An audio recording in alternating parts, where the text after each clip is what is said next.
এই আবেগ আর বিবেক, আর বিবেক দিয়ে যদি দেখতো তাহলে এই ধর্ম মানুষকে ভালো করে দিত। কিন্তু আমরা আবেগ দিয়ে ধর্ম দেখছি বলে আমরা এখনো ভালো হতে পারি না, যার কারণে সুদখোর, মদখোর, বিড়িখোর, তারিখোর, লম্পট, চিটিংবাজ, প্রতারক দিন দিন বেড়ে যাচ্ছে। কেন? ইসলাম ধর্মটাকে আমরা আবেগ দিয়ে দেখি, বিবেক দিয়ে নয়। কেমন? ধর্ম করতে হবে, কিন্তু ধর্মকে নিজের মতো করে মানতে হবে। ধর্ম দিয়েছে কে? আল্লাহ। হুকুম কার? কথা বলতে হবে হুকুম কার? আল্লাহ। মানতে হবে সবার। আর আমরা কি বলছি? ধর্ম সবার, মানো যে যার, যে যার মতো করে মানো। আপনারা মনে এখনো ক্লিয়ার বুঝতে পারেননি, আরেকটু বোঝাই। যে যার মতো করে মানছি কেমন? কিছু মানুষ আছে দেখবেন 1 মাস রোজা রাখে, সারা মাস তারাবি পড়ে, তারপরে ঈদের দিনে ঈদের নামাজ পড়তে যায়, আর মনের ভেতরে একটা আল্লাহর প্রতি তার আন্তরিকতা, ভালোবাসা তৈরি হয়। আর বারে বারে আল্লাহকে বললা, এই 1 মাস রোজা রাখলাম, না খেয়ে কাটালাম, উপোস থাকলাম, তুমি যদি দয়া করে কবুল করো তবে আমি নাজাত পাবো। আর কিছু মানুষ আছে দেখেন 1 মাস রোজা হলো, একটা রোজাও রাখে, একদিনও তারাবিতে যায় না, একটা দিনও রোজা রাখে না, কিন্তু ঈদের দিনে ফাঁস কাতারে গিয়ে পাঞ্জাবি পায়জামা পরে, মাথায় টুপি টাপা দিয়ে, এত খুশবু টুসবু মেখে কায়দা কারণ করে এমন ফাঁস কাতারে দাঁড়াবে, দেখলে মনে হবে যে 3 মাস রোজা রেখেছে দাঁড়িয়েছে। কিছু কথা বুঝতে পারছেন? এরা হচ্ছে বিবেক দিয়ে ধর্ম মানে না, এরা আবেগ দিয়ে মানে। করতে হবে, মানতে হবে।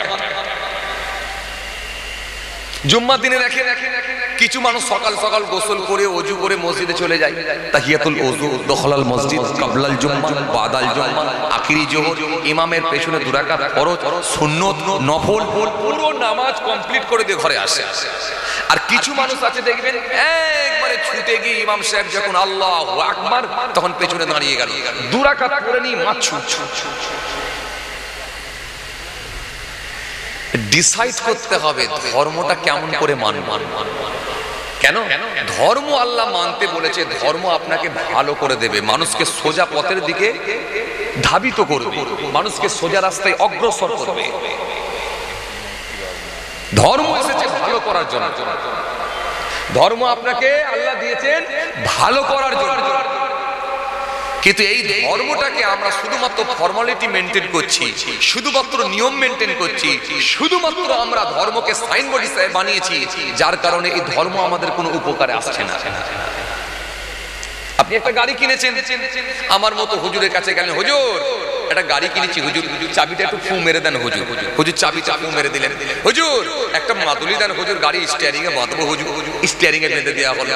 হুজুর একটা মাদুলি দেন, হাতে বাঁধবো, আমি নিজে ড্রাইভিং করবো, হাতে বেঁধে দেওয়া হলো, একটা তাবিজ দেওয়া হলো। সবকিছু কমপ্লিট করে নিয়ে ছেলেটা যাওয়ার সময় যখন পিফার দিকে যাচ্ছে, ফুল দমে গান চালিয়ে দিল, দিয়ে বলছে মাদুলি তো বেঁধে দিয়েছি, আর অ্যাক্সিডেন্ট হবে না কি?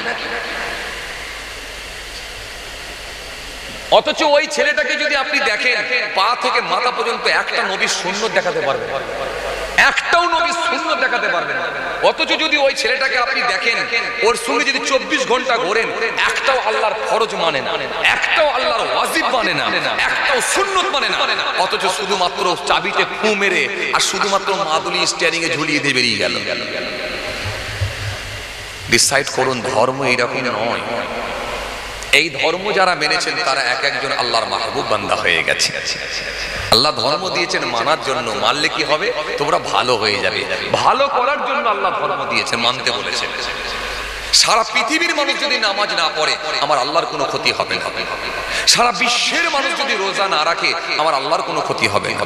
সারা পৃথিবীর মানুষ যদি নবীর সুন্নতগুলো না মানে, সুন্নতে মুআক্কাদা যদি না মানে, সুন্নতে গায়ের মুআক্কাদা যদি না মানে, আমার রাসূলুল্লাহর কোনো ক্ষতি হবে না। কিন্তু আল্লাহ মানার নির্দেশ এই জন্য দিয়েছেন যাতে করে মানুষ পৃথিবীর জমিনে শান্তিপূর্ণভাবে জীবন যাপন করতে পারে, পৃথিবীর জমিনে মানুষ যাতে একটা সিস্টেমেটিক চলতে পারে, পৃথিবীর জমিনে একটা যেন সংবিধান থাকে, একটা আইন থাকে, একটা ল থাকে, একটা কানুন থাকে। এই পৃথিবীর জমিনে যদি আমার কানুনকে তারা মেনে নেয়, পৃথিবীর জমিনে তারা আরামের সঙ্গে জীবন যাপন করতে পারবে। তাদের মধ্যে হিংসা থাকবে না, মেরে নেওয়া থাকবে না, কেড়ে নেওয়া থাকবে না, প্রতারণা থাকবে না, হত্যা থাকবে না, চুরি থাকবে না, অহমিকা থাকবে না, মেরে নেওয়া থাকবে না, আপনার গীবত থাকবে না, পরচর্চা থাকবে না। পৃথিবীর জমিনে নেগেটিভ কাজগুলো ছেড়ে দেবে আর পজিটিভ কাজগুলো করবে। তা'মুরুনা বিল মা'রুফ ওয়া তানহাউনা আনিল মুনকার। আল্লাহ স্পষ্ট কোরআনের মধ্যে বলেছেন, যদি তারা মেনে নেয় এই পৃথিবীর জমিনে তারা ভালো হয়ে যাবে। ভালো হয়ে গেলে কি হবে? আমি আল্লাহ বলছি তাদেরকে আমি বেনিফিট করব, বকশিশ করব, আমি আল্লাহ বকশিশ দেব, তাদেরকে পুরস্কার দেব, পুরস্কৃত করব। ইন্নাল্লাযীনা আমানু ওয়া আমিলুস সলিহাত কানাত লাহুম জান্নাতুল ফিরদাউসি নুজুলা। নিশ্চয়ই যারা ঈমান এনেছে আর সৎ কর্মগুলো, ভালো কাজগুলো করেছে, তাদের জন্য রয়েছে আমার জান্নাতুল ফিরদাউস। কিন্তু আমরা ধর্ম মানছি কেরম করে? ওই যে বললাম, এই কারণে দেখেন আজকে সব শুধু মুসলমান নয়, আপনি যে কোনো কমিউনিটির দিকে দেখেন, কেউ ধর্ম মানে। মুশরিকগত মানুষ খালি ধর্ম মানে বলে পৃথিবীতে এখনো টিকে আছে। যেদিন এই মুশরিকগত মানুষ, ভালো মানুষ থাকবে না, বিশ্বাস করেন সেদিনে কিন্তু পৃথিবী থাকবে না। সব ভণ্ডামি করলে হবে না। গোটা পৃথিবীর দিকে তাকান, যে কোনো কমিউনিটি, যে কোনো জাতির দিকে আপনি তাকান, ধর্মের যে বিধান, ধর্মের যে সিস্টেম, সেই সিস্টেমেটিক ধর্ম ওরা মানে না। যদি সিস্টেমেটিক মানতো তাহলে একটা মানুষকে পিটিয়ে পিটিয়ে মেরে ফেলতে পারতো না। কথা বলে একটা মানুষকে তারা পিটিয়ে পিটিয়ে মারতে পারতো না। যদি সিস্টেমেটিক মানতো তাহলে কোন মনীষীর নামে, কোন দেবতার নামে, কোন স্রষ্টার নামে, যেই হোক, যে কোনো কমিউনিটির হোক, সে মুসলমান হোক, হিন্দু হোক, খ্রিস্টান হোক, বৌদ্ধ হোক, যে কোনো ধর্মের হোক না কেন, সে কোনো মনীষীর নামে, সে কোনো ধর্মের নামে বাড়ি ভাঙতে পারত না, মানুষকে ধর্মের স্লোগান দিয়ে হত্যা করতে পারত। ধর্ম মানে না। ধর্ম যদি মানতো সব ভালো হয়ে যেত। সে মুসলমান হোক, হিন্দু হোক, খ্রিস্টান হোক, যেই হোক না কেন, বৌদ্ধ হোক, শিখ হোক, ইসাই হোক, যাই হোক, ধর্ম মানলি তার মধ্যে উদারতা আসবে, ধর্ম মানলি তার মধ্যে মানবিকতা আসবে, ধর্ম মানলি তার মধ্যে আন্তরিকতা আসবে, ধর্ম মানলি তার মধ্যে শিষ্টাচার আসবে, ধর্ম মানলি তার কথাবার্তার ভলিউম আলাদা হয়ে যাবে, মার্জিত ভাষায় কথা বলবে যদি সে ধর্ম মানত। প্রত্যেকটা ধর্মে বলা হয়েছে মানবতার কথা, প্রত্যেকটা ধর্মে বলা হয়েছে শিষ্টাচারের কথা, প্রত্যেকটা ধর্মে বলা হয়েছে ঐক্যের কথা, প্রত্যেকটা ধর্মে বলা হয়েছে মানবতার কথা, প্রত্যেকটা ধর্মে বলা হয়েছে রিলেশনের কথা, প্রত্যেকটা ধর্মে বলা হয়েছে মানুষ হিসাবে মানুষকে ভালোবাসার কথা। আপনি যেই হন, কিন্তু আপনি ধর্ম মানেন, ধর্ম মানলে ভালো হয়ে যেতেন, আপনার মধ্যে হিংসা থাকতো না, আপনি আল্লাহু আকবার বলে কোনো মানুষকে হত্যা করতে পারতেন না, আপনি ধর্ম মানলে জয় শ্রীরাম দিয়ে কোনো মাদ্রাসা মসজিদ ভাঙতে পারতেন না, আপনি ধর্ম মানলে কোনো, মনে রাখবেন, কোনো তীর্থস্থানে যে আঘাত করতে পারতেন না। যদি আপনি ধর্ম মানতেন তাহলে আল্লাহু আকবার বলে কোনো মন্দিরে যে আপনি আক্রমণ করতে পারবেন না। মনে রাখবেন, ধর্ম আপনাকে সোজা পথের দিকে ধাবিত করবে, সোজা রাস্তায় আপনাকে অগ্রসর করবে যদি আপনি ধর্ম মানেন। আর আপনি যেহেতু সোজা রাস্তায় চলতে পারছেন না, তখন আপনাকে বুঝতে হবে আপনার মধ্যে ধর্ম নাই, ধর্মকে শুধুমাত্র সাইনবোর্ড হিসেবে ব্যবহার করছেন। হে তরুণিয়া, নওজওয়ান জামাকেরা, হে আমার মুরব্বিয়ানেরা, বাবা রাসূলের কাছে এই মানুষকে যদি ভালো করতে হয়, একমাত্র ধর্মই পারে মানুষকে সোজা পথের দিকে ধাবিত করতে। মানুষকে যদি ভালো হতে হয়, একমাত্র ধর্মই সোজা রাস্তা দেখাতে পারে। কেননা এই মানুষকে কন্ট্রোলে রাখার জন্য, এই মানুষকে নিয়ন্ত্রণে রাখার জন্য, এই মানুষকে কন্ট্রোলে রাখার জন্য প্রশাসন দেওয়া হয়েছে, পুলিশ দেওয়া হয়েছে। যখন মুসলমান ভাইদের ঈদের নামাজ হয়, দেখেন প্রশাসন লাগিয়ে দেওয়া হয়, পুলিশ দেওয়া হয়। হিন্দু ভাইদের যখন কোনো অনুষ্ঠান হয়, পুজো পার্বণ হয়, তখন দেখেন মোড়েতে মোড়েতে প্রশাসন দেওয়া হয়, পুলিশ দেওয়া হয়, যাতে করে সেখানে কোনো সীমা লঙ্ঘন না হয়, যাতে করে কোনো সিস্টেমের বাইরে কেউ না চলে যায়। এই মানুষকে নিয়ন্ত্রণে রাখার জন্য প্রশাসন দেওয়া হয়, পুলিশ দেওয়া হয়।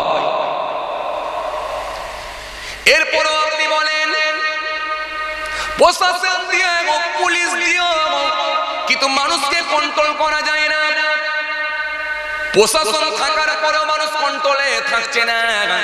এই জন্য দেখেন ইলেকশনের সময় মাঝে মাঝে দেখবেন, আপনি দেখবেন ইলেকশনের সময় দেখেন র‍্যাব দেওয়া হয়, বিএসএফ দেওয়া হয়, কেন্দ্র বাহিনী নামানো হয়, কারণ ওরা আরো একটু এদের থেকে আরো শাসন ওরা ভালো করতে পারবে, ওরা হলো আরো কঠোর।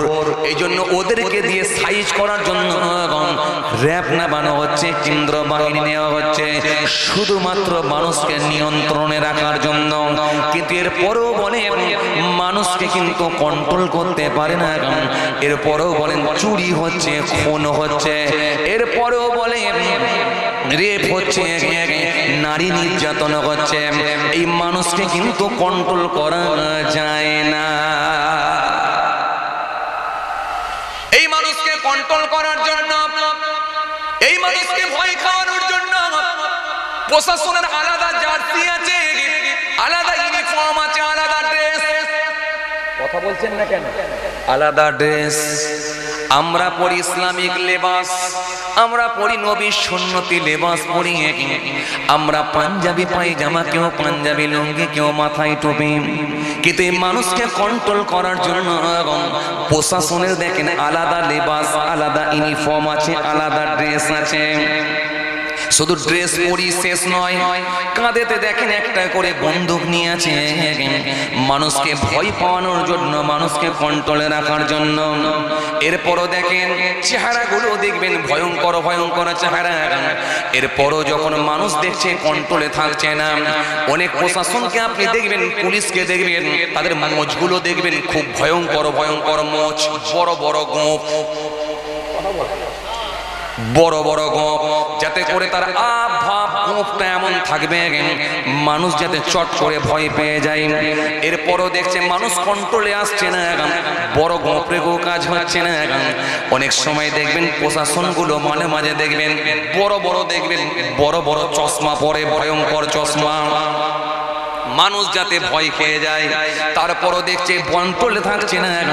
আবার অনেক সময় দেখবেন প্রশাসন দেখবেন কাঁধেতে বাতি জ্বলছে, লাইট জ্বলছে, বুকে দেখবেন ক্যামেরা লাগানো আছে, হেলমেটে দেখবেন লাইট জ্বলছে, চারদিকে শরীরে এমন লাইট জ্বলছে, এমন কায়দাকরণ করে এমন ড্রেস পোশাক লাগিয়েছে যাতে করে মানুষ তাদের সামনে কোনো কথা না বলতে পারে। প্রথম একটাই কথা, মানুষকে নিয়ন্ত্রণে রাখতে হবে, মানুষকে কন্ট্রোলে রাখতে হবে।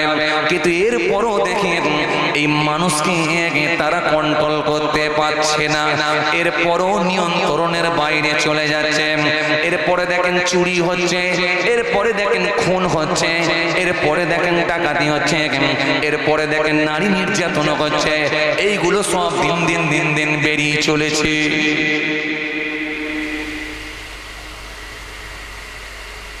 সুদটাকে তারা অ্যালাউ করে নিয়েছে, মনে করে এটা ঠিকই আছে। ঘুষটাকে তারা অ্যালাউ করে নিয়েছে, এটা মনে করে ঠিকই আছে, ঠিকই আছে, ঠিকই আছে। লটারি কাটাটাকে তারা মনে করে ঠিকই আছে। ও বাবাজি আমার ভাইরা, কিন্তু কিছু মনে করে ঠিকই আছে, আর কিছু কাজ মনে করে অন্যায় হচ্ছে। কিন্তু জানে না ভিত খারাপ হলে সব খারাপ হয়ে যাবে। কিন্তু আমার ইসলাম বলেছে সুদ তোমরা খেও না, মদ তোমরা খেও না, লটারি তোমরা খেও না, লটারি তোমরা কাটো না, ঘন ঘন যেন মদের শোরুম বানিয়ে মদ খেও না। কেন? এগুলোই হলো সূচনা। এগুলো যদি কারোর ভেতরে ঢুকে যায়, তোমরা প্রশাসন দিয়ে, র‍্যাব দিয়েও মানুষকে নিয়ন্ত্রণে রাখতে পারবে না। সুতরাং সার্বিকভাবে যদি দেখেন এই অন্যায় কাজ থেকে যদি বাঁচতে হয়, একমাত্র ধর্মই আপনাকে সোজা পথ দেখাতে পারি। কি কথা ঠিক বলছি না ভুল বলছি? হ্যাঁ, কথা বলে।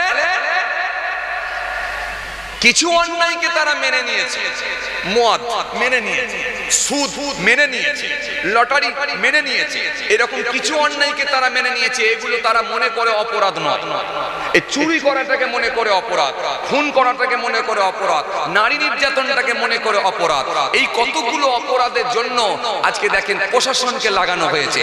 কিন্তু মনে রাখবেন, ইসলাম যেটাকে অপরাধ বলেছে, ইসলাম যেটাকে পাপের কাজ বলেছে, ইসলাম যেটাকে নিষিদ্ধ করেছে, সেটা যদি মানুষের ভেতরে ঢুকে যায়, কোন র‍্যাব, সিএফ, প্রশাসন এই মানুষকে নিয়ন্ত্রণে রাখতে পারবে না। একমাত্র ধর্মই পারে মানুষকে কন্ট্রোলে রাখতে, ধর্মই পারে মানুষকে সোজা পথের দিকে ধাবিত করতে। কারণ সে যদি ধর্ম মেনে নেয়, তার বুকের ভেতরে আমার মালিক আল্লাহর ভয় ঢুকে যাবে। কিছু কথা বুঝতে পারছেন? কথা বুঝতে পারছেন?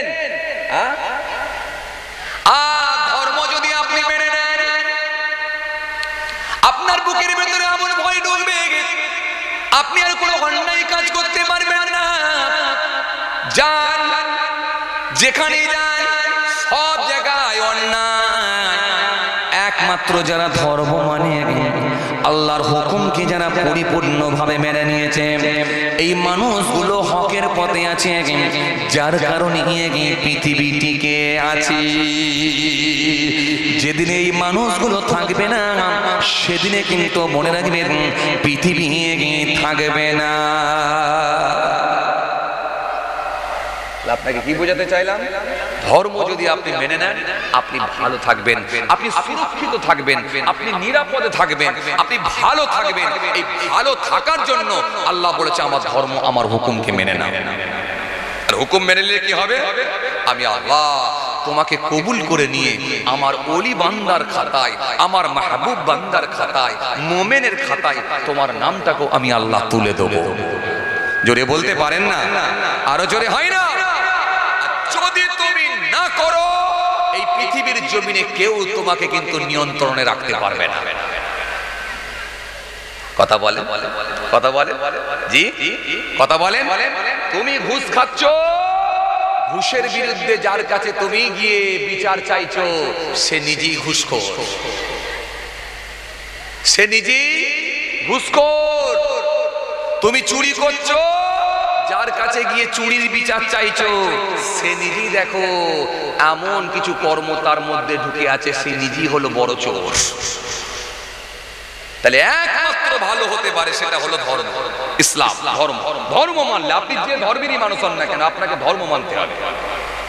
আপনি ইসলাম ধর্মের মানুষ, ইসলাম ধর্ম মানে। আপনি অন্যান্য ধর্মের মানুষ, আপনি আপনার ধর্মকে মানুন। ধর্মকে ভালোভাবে মানুন, স্টাডি করুন, তাহলে আপনি ভালো হয়ে যাবেন।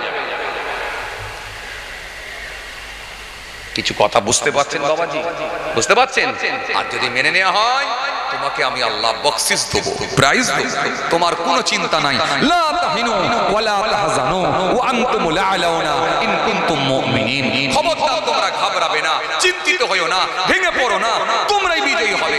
শর্ত একটা, ইন কুনতুম মুমিনিন, যদি তোমরা মুমিন হয়ে যাও। জোরে বলবেন না? আরো জোরে হয় না? যদি তোমরা মুমিন হয়ে যাও, তোমাদের কোনো ভয় নাই, কোনো ডর নাই, কোনো চিন্তা নাই। খাজা গরিবি নওয়াজের কোনো ভয় ছিল না। খাজা সাহেবের উপর আমার আল্লাহর সাহায্য ছিল। খাজা সাহেবকে মারতে পারে না। বড় পীর আব্দুল কাদের জিলানী, হুজুরের কোনো ভয় নাই, হুজুরের কোনো টেনশন নাই, হুজুরকে কেউ মারতে পারে না। হুজুরের উপরে আমার আল্লাহর সাহায্য ছিল। মুজাদ্দিদ আল-ফিসানির উপরে আমার আল্লাহর সাহায্য ছিল। ফুরফুরা শরীফের আবু বকর সিদ্দিক হুজুরের উপর আল্লাহর সাহায্য ছিল।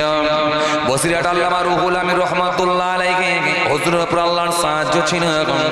যারা আমার আল্লাহর হয়ে গেছে, আমার আল্লাহর ওয়াদা আছে আমিও তাদের হয়ে যাব। আর আমি যদি তাদের হয়ে যাই, তাকে আর মারার মতো ক্ষমতা কারোর না। একটু বক্সটা হালকা কমিয়ে দেন, হালকা কমিয়ে দেন, ক্যার ক্যার করছে। কিছু কথা বুঝতে পারছেন বাবা? আমার দিকে তাকান, খেয়াল করেন। আমি যদি তোমার হয়ে যাই, তোমার আর কোনো টেনশন নাই।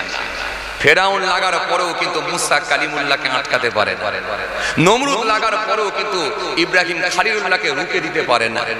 কথা বলেন। আমার রাসূলুল্লাহর সঙ্গে লেগেছিল কে আবু জাহেল, উতবা, সাইবা, আবু লাহাব, কিন্তু আমার নবীর সঙ্গে পেরে উঠতে পারে না। কেন? নবীর উপরে সাহায্য ছিল আমার আল্লাহ। এই জন্য বাবাজি আমার ভাইরা, এবার আপনাকে ডিসাইড করতে হবে ধর্ম আমি মানব, ধর্মই সোজা পথ দেখাতে পারে। ধর্ম যদি মানব, কেমন করে মানব? আবেগ দিয়ে মানব না বিবেক দিয়ে মানব? যদি এবারে বিবেক দিয়ে মানে তাহলে বলবেন 1 মাস রোজা রাখলে তবে আমার জন্য ঈদ, আমি 1 মাস রোজা রাখলে তবে আমার জন্য ঈদ, রোজা নাই তো আমার জন্য ঈদ নয়, আমি ঈদগাহ মাঠে যাব না। কেটে পড়ুন, কেটে পড়ুন, দরকার নেই আপনার। যদি বলেন জুম্মায় যাব, পুরো সুন্নতগুলো পড়ব, তবে 2 রাকাত আমি নামাজ পড়ব, তবে আমি জুম্মায় যাব, তাহলে জানেন কাজ হলো। আর যদি নিয়ত থাকে 2 রাকাত পড়ব, তাহলে যাওয়ার দরকার নাই, কেটে পড়ুন। যদি এইভাবে ভাগ করে দেওয়া যায় তাহলে দেখবেন অরিজিনাল আর দোয়াসলাগুলো বেরিয়ে যাবে ভাই। অরিজিনাল যতদিন থাকবে পৃথিবী টিকে থাকবে, যেদিনে অরিজিনাল থাকবে না সেদিনে কিন্তু পৃথিবী থাকবে না। আর এই দোয়াসলা মালগুলো শুধু, দোয়াসলা লোকগুলো শুধু ঈদের মাঠ ভর্তি করবে, জলসার প্যান্ডেল ভর্তি করবে, এদের দ্বারাতে ইসলামের কোনো উপকার হবে না। এইবার আপনি চিন্তা করেন, যদি বিবেক দিয়ে মানে তাহলে আমি ধর্ম মানলে আমার আল্লাহ খুশি হবে, আর আল্লাহ খুশি হলে আমার আল্লাহ আমার উপর রাজি হলে আমার জীবনটা ধন্য হবে, নিশ্চিতভাবে আমার পরকালটা শান্তির জায়গা হবে। আল্লাহ যদি কারোর উপরে খুশি হয়ে যায়, কেমন করে আমার আল্লাহ বাঁচান? আমি কিতাবের মধ্যে পড়ছিলাম এই কয়েকদিন আগে, হযরতে জাফর সাদিক রহমাতুল্লাহ আলাইহি মস্ত বড় একজন আল্লাহর মাহবুব বান্দা ছিলেন। শুধু তাই নয়, তিনি ছিলেন রাসূলুল্লাহর চাচাতো ভাই, সম্পর্কে চাচাতো ভাই। শুধু তাই নয়, হযরতে সিদ্দিক রাদিয়াল্লাহু তাআলা যে বংশের মানুষ, ওই বংশের মানুষ ছিলেন যিনার নাম হলো হযরতে জাফর সাদিক। জোরে বলতে পারেন না? আরো জোরে হয় না?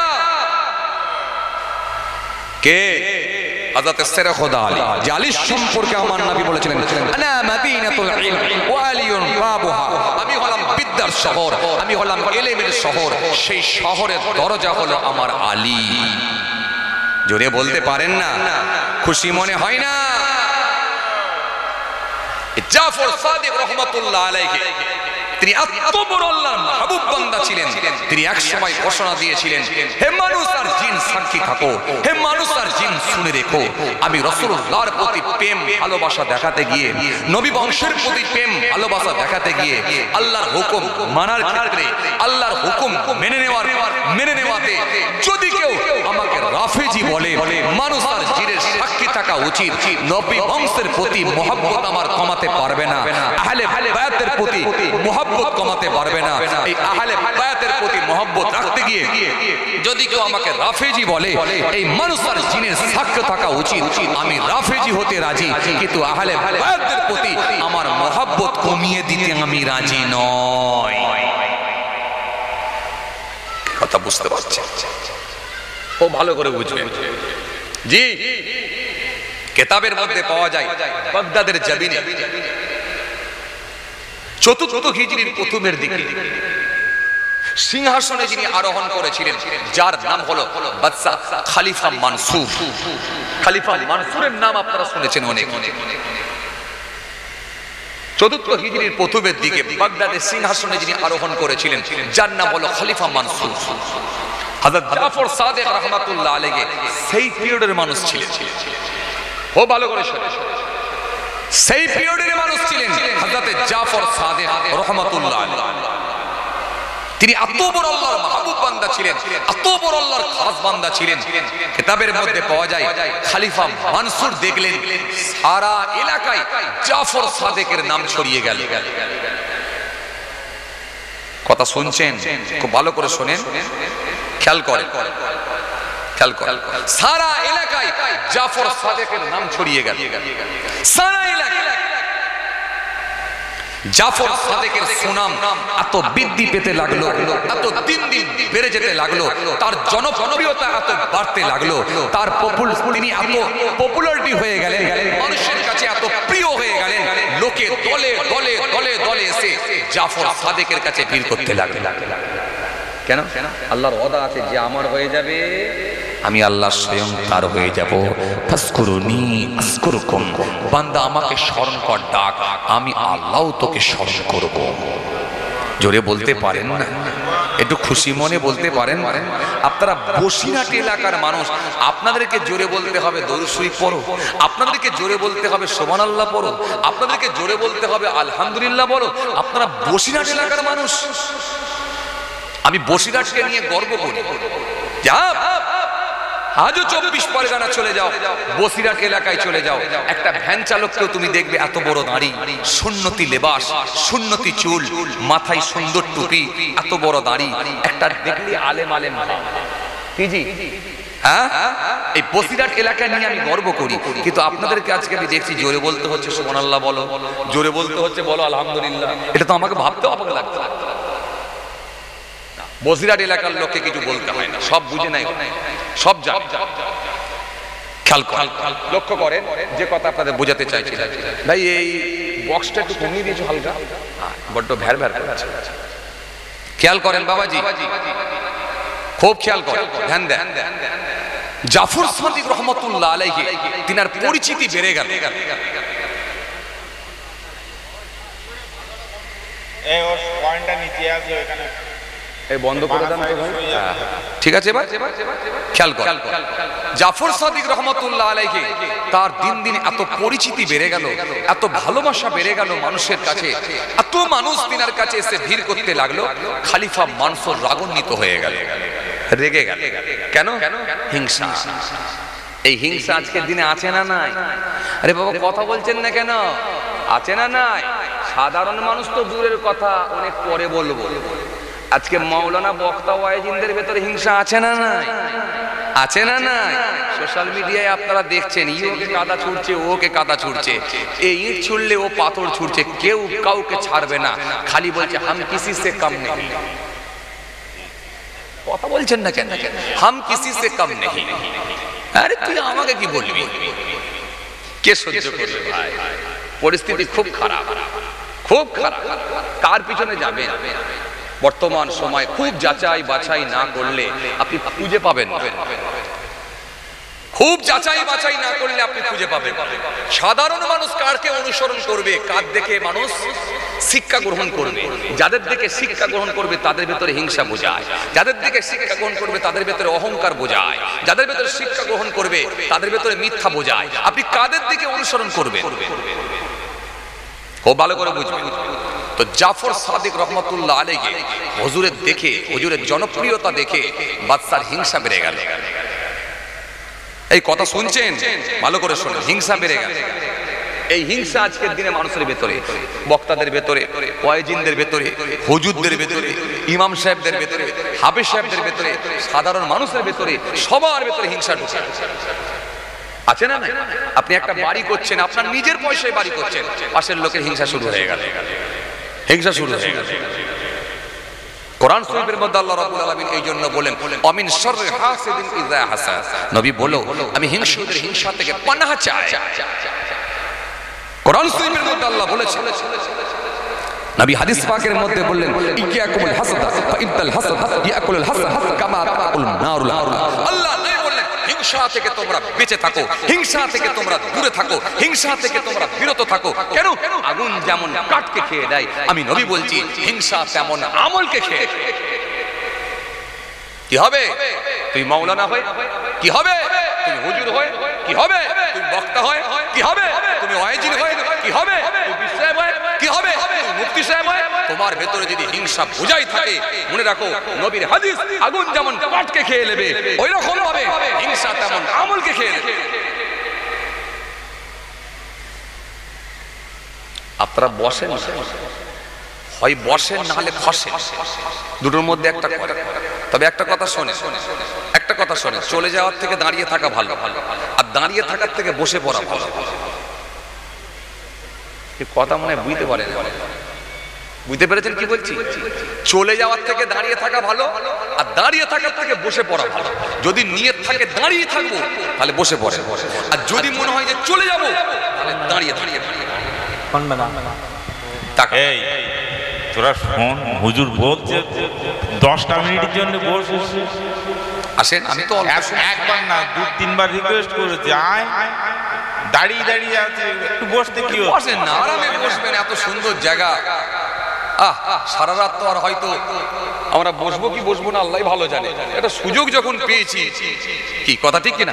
এই ভাই আমার দিকে খেয়াল করেন, তাকান, আমার সময় খুব সংক্ষেপ, খেয়াল করেন। কি বলছিলাম? জি, তাহলে হিংসা কি খেয়ে নেয়?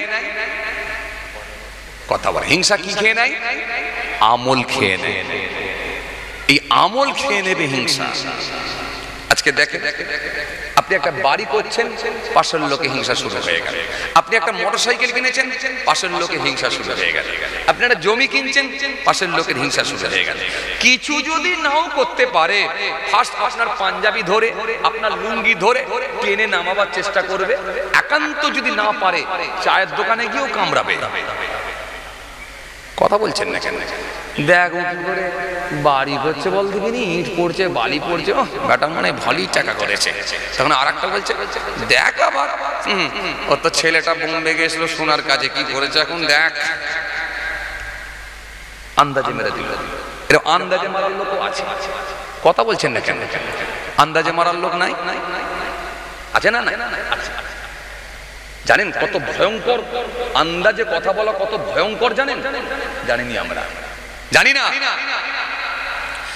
এই জন্য আল্লাহ নবী সুন্দর করে হাদিস পাকের মধ্যে বললেন, নবী আমার সুন্দর করে বললেন, আন আবি হুরায়রা রাদিয়াল্লাহু তাআলা আনহু আনিন নবী সাল্লাল্লাহু আলাইহি ওয়াসাল্লাম قال إياكم وظن فإن الظن أكذب الحديث ولا تصفوا ولا تجسسوا ولا تحاسدوا ولا تدابروا ولا تباغضوا وكونوا عباد الله إخوانا। আল্লাহ নবী সুন্দর করে বললেন, কি বললেন? قال إياكم وظن فإن الظن أكذب الحديث। আমি রাসূল বলছি, আন্দাজে কথা বলো না। কেন? আন্দাজে কথা বলাটাই হলো মিথ্যা। তোমরা আন্দাজে কথা বলো না। আমি নবী বলছি, আন্দাজে কথা বলাটাই হলো মিথ্যা। আমাদের সমাজে দিকে যদি দেখিয়ে দেবারে ভালো ভালো লোক, দাড়িওয়ালা, টুপিওয়ালা, নামাজি, ও বাবাজি আমার ভাইরা, এরা দেখেন আন্দাজে কথা বলে সব পাপের সঙ্গে সম্পৃক্ত হয়ে নিজের আমলগুলোকে বরবাদ করে ফেলছে। এরকম বহু মানুষকে আপনি দেখতে পাবেন। আন্দাজে কথা বলে, আপনারা মানে বুঝতে পারেননি না? আন্দাজে কথা বলে কেমন জানেন? একটু মিসাল দিলে ভালো বুঝবেন। কেমন জানেন? খুব ভালো করে বুঝবেন। মনে করুন আপনার এই পিফা বাজার, এই পিফা বাজারে সেলুনের দোকান আছে, মানে চুল কাটার দোকান, সেলুনের দোকান। এই সেলুনের দোকানের পাশে একটা লটারির দোকান আছে। খুব ভালো করে বুঝবেন। আপনার মহল্লার ইমাম, তিনি বেচারা মনে করলো আজকে শুক্রবার বেলা 11টার সময় মনে করলেন একটু চুলদাড়িটা শেভ করে আসে। যাচ্ছে কোথায়? সেলুনের দিকে। এখনো ঢোকেনি, সেলুনের রাস্তা ধরেছে। আর আপনি দুই বন্ধু চায়ের দোকানে বসে বসে বলছেন, দেখেছিস একটু পরই বায়ান দেবে, লটারি কেটো না। আর হুজুর কোথা ঢুকছে দেখছিস? কথা মনে বুঝতে পারেননি না আমার? বুঝতে পেরেছেন তো? তুমি প্রথমেই কমেন্ট করলে, তোমার তো ভাবা উচিত আগে পুরো ঘটনাটা দেখি কি হলো, হুজুর কোথায় ঢুকলো আগে দেখি, সেটা না দেখে আন্দাজে কমেন্ট করে দিলে। নই বলছে এইটাই হলো মিথ্যা, এই আন্দাজে কথা বলাটাই হলো মিথ্যা। কথা কিছু বুঝতে পারছেন? এই আন্দাজে এইটা কথা বলাটাই হলো মিথ্যা। ভাইরা আমার, বুঝতে পারছেন এই যে কত ভয়ঙ্কর কথা, কত ভয়ঙ্কর গুনাহ, কত ভয়ঙ্কর গুনার সঙ্গে আমরা সম্পৃক্ত হচ্ছি আমরা নিজেরা জানি না।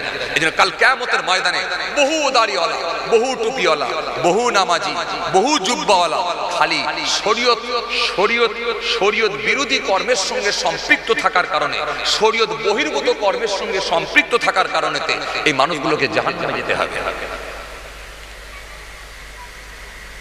দুনিয়ার মানুষ হিসাব দিয়ে দেখেছে, তার অ্যাঙ্গেলে দেখেছে লোকটা ভালো লোক, মুখে দাঁড়িয়ে আছে, তার অ্যাঙ্গেলে দেখেছে লোকটা নামাজি, তার অ্যাঙ্গেলে দেখেছে মাথায় টুপি, সে মানুষটা দেখেছে লোকটা ভালো লোক, ভালো লোক, ভালো লোক, কিন্তু আল্লাহর খাতায় ভালো লোক নয়। সে আন্দাজে কথা বলতো, আল্লাহর কথায় সে ভালো লোক নয়, তার ভেতরে অহংকার ছিল। আল্লাহর খাতায় সে ভালো লোক নয়, তার মধ্যে যথেষ্ট অহমিকা ছিল, যথেষ্ট তার ভেতরে অহমিকা ছিল। আল্লাহর খাতায় সে ভালো লোক নয়, যথেষ্ট তার ভেতরে হিংসা ছিল। এমন কিছু গুনাহ তার ভেতরে লুকিয়ে ছিল যেগুলো প্রকাশ পায়নি, মানুষের কাছে প্রকাশ না হওয়ার কাছে লুকিয়ে বলেছিল ভালো লোক, কিন্তু আল্লাহর খাতায় সে ভালো লোক নয়। ইন্নাল্লাহ লা ইয়ানজুরু ইলা সূরাতিকুম ওয়া আমওয়ালিকুম ওয়ালাকিন ইয়ানজুরু ইলা কুলুবিকুম ওয়া আমালিকুম। কিছু কথা বুঝতে পারছেন বাপ? আবার বলছি, আপনারা বসিরহাট এলাকার লোক, বেশি যে বলতে হবে, বেশি জানাতে হবে এমন নয়, শুধু টাচ করলেই আপনারা বুঝবেন। সব আপনাদের জানা আলহামদুলিল্লাহ। আমি বসিরহাট নিয়ে গর্ব করি, খুব খেয়াল করেন, ধ্যান দেন। নবী কি বললেন? আন্দাজে খবরদার কথা বলো না। কিন্তু এই আন্দাজে কথা বলার লোক আজকে দেখবেন 100টার ভেতরে 80টা লোক আন্দাজে কথা বলে দেয়।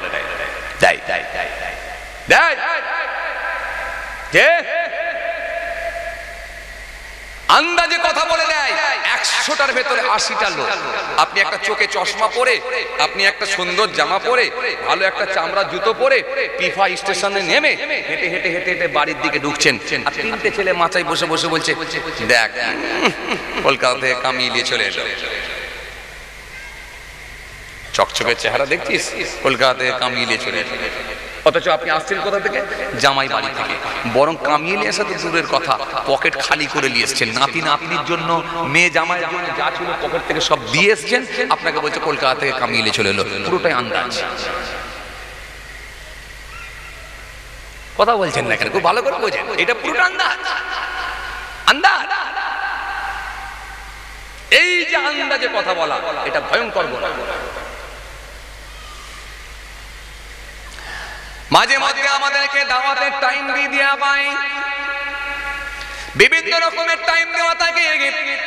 কোথাও আমাদেরকে দেয় হুজুর 9টা থেকে 11টা, কোথাও আবার বলে হুজুর 8টা থেকে 10টা, কোথাও আবার বলে 11টা থেকে 1টা, কোথাও আবার বলে 12টা থেকে 2টা, কোথাও আবার বলে 2টা থেকে 4টা। বিভিন্ন রকম আলাদা আলাদা আলাদা ভিন্ন ভিন্ন টাইম দেওয়া থাকে। ও বাবাজি, আমার ভাইরা, 2টো থেকে 4টে পর্যন্ত যখন আমাকে আপনার টাইম দিলেন, 2টো থেকে 4টে পর্যন্ত যদি টাইম দেওয়া হয়, আমি চিন্তা করে দেখলাম এই পিঠা যেতে, বসিরহাট যেতে মিনিমাম আমার 4.5 থেকে 5 ঘন্টা সময় লাগবে। যদি 4, 4.5 কি 5 ঘন্টা সময় লাগে, 2টো থেকে যদি টাইম দেওয়া হয়, তাহলে আমাকে 9টায় বেরোতে হবে। রাত 9টায় বেরোলে তবে আমি 1টা কি 1.5টার মধ্যে পৌঁছাতে পারবো। সেই রকম হয়তো 10 মিনিট আগেও হতে পারে, পরেও হতে পারে। আমি রাত 9টার সময় বার হলাম, রাত 9টার সময় আমি গাড়ি চালালাম। কোথায় যাচ্ছে? পিপায়, বসিরহাটে। রাত 2টোয় আমাকে উঠতে হবে। এই টার্গেট নিয়ে রাত 9টার সময় আমি গাড়ি ছেড়েছি। 2টো থেকে নিয়ে 4:30 পর্যন্ত জলসা করলাম ফজরের ওয়াক্ত। মসজিদে যখন আজান শুরু হয়ে গেল, ফজরের নামাজের টাইম হয়ে গেল, আমি ফজরের নামাজটা পড়ে নিয়ে গাড়ি ছাড়লাম। তাহলে আসতে যদি 4.5 ঘন্টা লাগে, যেত অন্তত 4.5-5 ঘন্টা লাগবে, বরং দিনের বেলা বেশি টাইম লাগবে। কেন? রাস্তা জ্যাম ট্যাম হয়। এখন এই দিনের বেলা, সকালবেলা যখন ফজরের পরে গাড়ি চলছে, বাড়িতে যখন আমি গিয়ে পৌঁছালাম, প্রায় 9টার কাছাকাছি বাড়ি পৌঁছালাম। এখন 9টার সময় যখন আমি বাড়িতে ঢুকছি, 3টে ছেলে মাচায় বসে বসে দেখা যাচ্ছে ব্রাশ করছে। ব্রাশ করতে করতে একে অপরকে বলছে, দেখ ভাইজান কালকে বেরিয়েছে আর আজকে বেলা 9টার সময় ঢুকছে, তার মানে মনে হয় আজ রাতে 3টে মেরেছে। কথা বোঝে না মনে হয়, কথা বুঝতে পারছেন? আমি জলসা করলাম কটা? একটা, কিন্তু আন্দাজে মারলো কটা? 3টা। আর একজন বলছে 3টে যখন মেরেছে তার মানে আজকে রাতে ভালোই মোটা অঙ্কের হয়েছে। এবারে একজন বলল রেট কত, নজরানা কত? এবারে 3 জনে 3 রকম অঙ্ক কষে হিসাব করতে লাগলো। যদি এত করে নেই তাহলে এত এত এত কত হতে পারে বলো, এত করে নিলে এত এত এত কত হতে পারে বলো। মোটা অঙ্কের একটা নজরানা হিসাব করে বলে, দেখ সারাদিন মাঠে খেটে সারাদিন কাজ করে আমরা, সারাদিনে মাঠে খেটে আমরা 300 টাকা ইনকাম করি, আর হুজুরদের দেখ এক রাতে দেখ কত হাজার টাকা ইনকাম। এর মাথাটা খারাপ হয়ে চুলটা ধরে টানছে। এ রাসূল বললেন, ফাইন্না যান্না আকযাবুল হাদিস, এই ধারণা করাটাই হলো গুনার কাজ, এটাই হলো মিথ্যা। পুরোটাই তুমি আন্দাজে বললে। কত নজরানা দিল তাও জানো না, কত টাকা ইনকাম করেছি তাও জানো না, কটা জলসা করেছি তাও জানো না। গোটাটাই তুমি বানিয়ে বানিয়ে আন্দাজে বললে। আল্লাহর নবী বললেন, এই আন্দাজে কথা যেন তুমি বলতে যেও না। এবার আপনি বলবেন, তাহলে ছেলেগুলো আমাকে বললো, আমি কি বলবো? আপনি এক কথায় উত্তর দেন, ভাই শোনো, কটা জলসায় গেছে আমি জানি না, যদি হুজুরকে জিজ্ঞাসা করি তবে বুঝতে পারবো। নজরানা কত দিয়েছে সেটাও জানি না, জিজ্ঞাসা করলে বুঝতে পারবো। আল্লাহু আ'লাম, তিনি ছাড়া কেউ জানে না, সুতরাং আমি বলতে পারবো না। যদি এইভাবে নিজেকে পাশ কাটিয়ে নিয়ে চলে যেতে পারেন তবে আপনি বেঁচে যাবেন। আর যদি ওদের সঙ্গে, যদি ওই সঙ্গদের সঙ্গে যদি সাথ দিয়ে যদি ওদের সঙ্গে ভিতরে জালে ঢুকে পড়েন, নিশ্চিত ভাবে আপনিও পাপী হয়ে গুনাহগার হয়ে যাবেন। নামাজ রোজা দাড়ি টুপি থাকবে, ও বাবাজি জুব্বা থাকবে, কিন্তু মানুষ পাপের সঙ্গে সম্পৃক্ত হয়ে জাহান্নামে চলে যাবে, খালি শরীয়ত ধর্ম না বোঝার কারণেতে।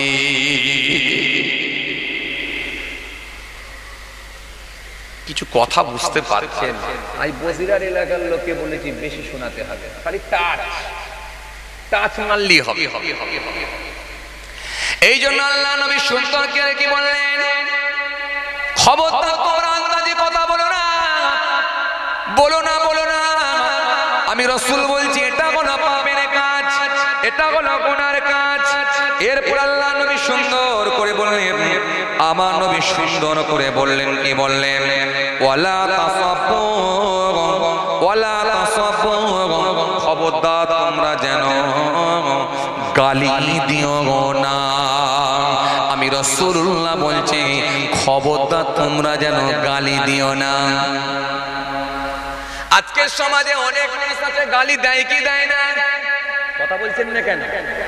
জমির আল ছাড়তে গিয়ে যদি 4 কড়া বেশি হয়ে যায়, সাধারণ লোক তো দূরের কথা, কত নামাজি পর্যন্ত দেখা যায় কেঁচা বেঁধে গালাগালি দিতে লাগে। ও বাবাজি আমার ভাইরা, আজকের দিনে দেখা যায় গালাগালি দেওয়ার লোক বেড়ে গেছে। পাশে করে যখন আপনি যাচ্ছেন, ভুলবশত বাসে রড ধরে আপনি ঝুলে ঝুলে যাচ্ছেন, কিন্তু ভুলবশত বাস ব্রেক করার কারণেতে আপনার পাটা গিয়ে আর একটা লোকের পায়ে চেপে গেল। অমনি দেখেন আপনি বললেন, ভাই ভুল হয়েছে, সরি, কোনো কথা নয়। সে এমন ভাবে আপনাকে আক্রমণ করে, এমন ভাবে গালাগালি দেয়, যেন মনে হয় কত বড় অপরাধী আপনি, কত বড় অন্যায় করে ফেলেছেন। এইরকম লোক আজকের দিনে আছে না নাই?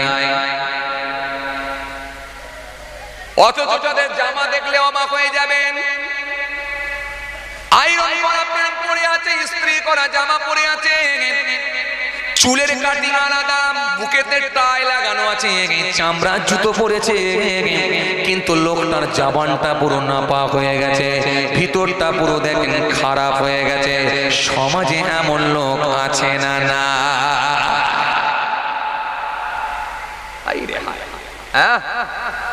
জি যে আল্লাহর মাহবুব বান্দার কাছে গেছে, যে বলে হুজুর আপনি আমাকে একটু বায়াত করে নেন না, হুজুর একটু মুরিদ করেন। হুজুর বললেন বাবা তোমাকে কি মুরিদ করবো বলো দেখিনি, মানুষের যে অবস্থা। বলে সে কি, কি হয়েছে মানুষের? হুজুর বললেন বাবা দেখবে, নিজের পাগড়িটা খুলে এই মানুষটার মাথায় একবার পরালেন, পরিয়ে বলেন তাকা। যেই তাকিয়ে দেখছে যে লোকটা মাঠেতে আল কাটছিল, দেখা যাচ্ছে সাপ। কথা বলে না কেন? যে লোকটা মাঠেতে ট্রাক্টর দিচ্ছিল, দেখা যাচ্ছে বড় একটা বাঘ হয়ে তাকিয়ে আছে। যে লোকটা রাস্তায় হেঁটে হেঁটে যাচ্ছিল, দেখা যাচ্ছে সে কুকুর হয়ে ঘেউ ঘেউ ঘেউ ঘেউ করছে। বলে যখন ওই মানুষটা নিজের দিকে তাকাতে যাচ্ছে, হুজুর মাথার টুপিটা খুলে নিলেন, পাগড়িটা খুলে নিলেন, বলে বললাম বাবা তোমার দিকে দেখে তুমি কি হয়ে আছে। কথা বুঝতে পারছেন? এখন লোকটি তো টেনশনের মধ্যে পড়ে গেল, কাউকে বাঘ দেখছি, কাউকে হনুমান দেখছি, কাউকে সাপ দেখছি, কাউকে কুকুর দেখছি, পাগড়ি পরলে এটা দেখছি, আর খুলে দিলে দেখছি মানুষ। ব্যাপারটা কি? হুজুর বললেন বাবা বুঝতে পারো না, বুঝতে পারো না, তুমি ওর কাছে যাও, সাপের মতোই তোমাকে ফনা করবে। তুমি ওর কাছে যাও, কুকুরের মতোই ঘেউ ঘেউ করবে। তুমি ওর কাছে যাও, বাঘের মতোই আওয়াজ করে তোমাকে কামড়াতে আসবে। আসলে তাদের ভিতরটা, অন্তরগুলো সব খারাপ হয়ে গেছে। আমি এর ভিতরটা তোমাদের দেখালাম। গেটআপ দেওয়া তো খুব সহজ। সুন্দর একটা চশমা কিনবেন, 150 টাকা 200 টাকা খরচা করবেন, গোল্ডেন কালারের চশমা। 100 টাকা খরচা করবেন কি 120 টাকা খরচা করবেন ডিজাইনের একটা টুপি। 400-500 টাকা খরচা করবেন পা পর্যন্ত একটা ডিজাইনের জামা। আর আপনাকে কেউ খারাপ বলবে? আরে কথা বলছেন না কেন? আর আপনাকে কেউ খারাপ বলবে? এই লোকটার মতো লোক হয়, এই মানুষটার মতো মানুষ হয়। জি ইন্নাল্লাহ লা ইয়ানজুরু ইলা সূরাতিকুম ওয়া আমওয়ালিকুম ওয়ালাকিন ইয়ানজুরু ইলা কুলুবিকুম ওয়া আমালিকুম। ইন্নাল্লাহ নিশ্চয় আল্লাহ তাআলা লা ইয়ানজুরু, নাজারা থেকে ইয়ানজুরু মুজারিস সিগা, লা ইয়ানজুরু দেখেন না, আল্লাহ দেখেন না। কি দেখেন না? ইলা সূরাতিকুম, সূরা, চেহারা, ফেস, লুক, গেটআপ, এটা দেখেন না। লা ইয়ানজুরু ইলা সূরাতিকুম ওয়া আমওয়ালিকুম, মালও আল্লাহ দেখবেন না। কবিগে জমি, কটা গাড়ি, কটা জমি, কটা জায়গা, কটা কারখানা, কি করেছে আল্লাহ কিছুই দেখবেন না। ওয়ালাকিন ইয়ানজুরু ইলা কুলুবিকুম ওয়া আমালিকুম, দেখবেন কেবলমাত্র মানুষের অন্তর আর কর্মটা দেখে নেবেন, তার ভিতরটা কেমন ছিল, মনটা কেমন ছিল। আর পৃথিবীর জমিনে আমি আল্লাহ আমাকে স্মরণ করেছে কতটা, কতটা আমার হুকুমকে মেনেছে, কর্মটা কি ছিল আর ভিতরটা কি ছিল, এটা আমার আল্লাহ দেখে নেবেন। যদি কালো মানুষের গুরুত্ব না থাকতো, তাহলে হযরতে বেলাল হুজুরের গুরুত্ব কি এত বেশি হতো? কে বলেছে আপনি চকচকে চেহারা বলি বিরাট গুরুত্ব পাবেন আপনি? না না না না, কথা বুঝে আসেন। আপনাকে ইবাদত করতে বলা হয়েছে এই কারণে, আপনাকে আমল করতে বলা হয়েছে এই কারণে, যাতে করে আপনার অন্তরটা ভালো হয়ে যায়, আপনার অন্তরটা মরিচা মুক্ত হয়, আপনার অন্তরটা স্বচ্ছ হয়ে যায়, আপনার অন্তরটা পরিষ্কার হয়ে যায়। আর অন্তরটা ভালো হয়ে গেলে আপনার এই শরীরটার দাম আছে। আর অন্তর খারাপ হয়ে গেলে এই শরীরটার কোনো দাম নেই, কোনো দাম। আর আজকে আপনি তাকিয়ে দেখেন 100টার ভেতরে 90টা লোকের অন্তর খারাপ হয়ে গেছে। কথা বলছেন না কেন বাবাজি? একটু ধ্যান দিয়ে কেন কথা বলছেন না? কথা বলেন। অথচ তাদের ভেতরে নামাজ, অথচ তাদের ভেতরে রোজা, অথচ তাদের ভেতরে লম্বা লম্বা লেকচার, অথচ তাদের পাগড়ি, অথচ তাদের ডিগ্রি সব আছে, খালি ভিতরটা খারাপ হয়ে গেছে। দুনিয়ার মোহ, দুনিয়ার লালসা, দুনিয়ার চাহিদা, দুনিয়ার লোভ, এই দুনিয়ার লোভটাকে এমন ভাবে গ্রাস করে ফেলেছে, ওই মানুষটার ভিতরটা খারাপ হয়ে গেছে। কিছু কথা বুঝতে পারছি। এই জন্য আমার নবী সুন্দর করে বললেন গালি দিও না। মনে আছে আছে আপনাদের? এই মনে আছে? ওয়ালা তাসাবু, তোমরা গালি দিও না। আল্লাহ নবী বললেন তোমরা গালাগালি করো না, গালি দিও না, গালাগালি করো না, গালি দিও না। কিন্তু আপনি যদি একবার তাকিয়ে দেখেন আমাদের সমাজে অনেক রাজমিস্ত্রি আছে গালাগালি দেওয়াই অভ্যস্ত। যখন একবার মশলা মাখাতে বলেছে, কাকে বলেছে? লেভারকে বলেছে। লেভারকে বলেছে, কাকে বলেছে? ওই লেভারকে বলেছে। লেভারকে বলেছে 4 কড়া সিমেন্ট নিবি আর 7 কড়া বালি নিবি। এখন 7 কড়া যদি সিমেন্ট নেওয়া হয়, 4 কড়া যদি বালি নেওয়া হয়, যদি হিসাবটা গোলমাল করে দেওয়া হয়, বলেন তো গালাগালি খেতে হবে না? হ্যাঁ, কি বলে এমন গালাগালি দিচ্ছে, একটা ছোট ছেলে অল্প বয়স মা বোন মাসি তুলে একবার উদ্ধার করে দিচ্ছে। একটু লজ্জাও লাগলো যে একটা আমার হাঁটুর বয়সী ছেলে, আমার ছেলের বয়সী ছেলে, তাকে আমি এইভাবে বাজে ভাষায়, নোংরা ভাষায় আক্রমণ করব, এইভাবে মুখ দিয়ে গালাগালি করব। প্রতিবাদের তো অন্যরকম ভাবে ধারা ছিল, অন্যভাবেও তো প্রতিবাদ করা যেত। তাকে যদি বলতাম তুই যদি কাজ করবি তো কর, মন দিয়ে কর, আর না হলে বল কাজ করতে হবে না, কারণ আমি যখন কথা বলবো তোর ধ্যানটা কোন দিকে থাকে? তোর বাপকে আমি ফোন করছি, কালকে তোকে বের করবো, ভয় পেয়ে যেত।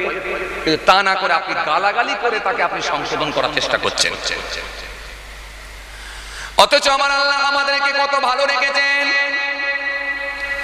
এই মানুষকে যখন মায়ের গর্ভে রেখেছিলেন, মায়ের পেটে রেখেছিলেন, আমার আল্লাহ পাক 10 মাস কম বেশি বাচ্চাকে যখন মায়ের গর্ভের মধ্যে আল্লাহ রেখে দিয়েছিলেন, ওই বাচ্চাটার মধ্যে পঞ্চ ইন্দ্রিয়ে, নাসিকা দিয়ে, জিহ্বা দিয়ে, চোখ দিয়ে, ঠোঁট দিয়ে, কান দিয়ে, হাত দিয়ে, পা দিয়ে, মস্তিষ্ক দিয়ে, চোখ দিয়ে সুন্দর একটা পরিপূর্ণ বাচ্চা তৈরি করেছিলেন আমার আল্লাহ।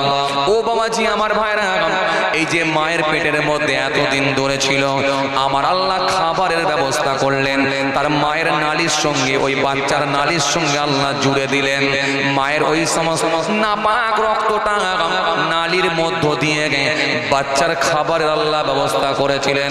কিন্তু আমার আল্লাহ ইচ্ছা করলে নালী দিয়ে তো না খাইয়ে আমার আল্লাহ তো মুখ দিয়েও খাওয়াতে পারতেন। আল্লাহ পারতেন? কথা বলেন না কেন? পারতেন না?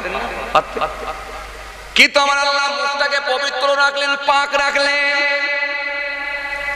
নালীর মধ্য দিয়ে আমার আল্লাহ খাবারের ব্যবস্থা করলেন, কিন্তু তার মুখটাকে আমার আল্লাহ পাক রাখলেন, যাতে করে আমার বান্দা পৃথিবীর জমিনে যাবে, আমার বান্দা দুনিয়ার জমিনে আসবে, পৃথিবীর জমিনে যাবে, ভূমিষ্ঠ হবে, আহারে সে তার মুখটাকে পবিত্র রাখবো, পাক রাখবো।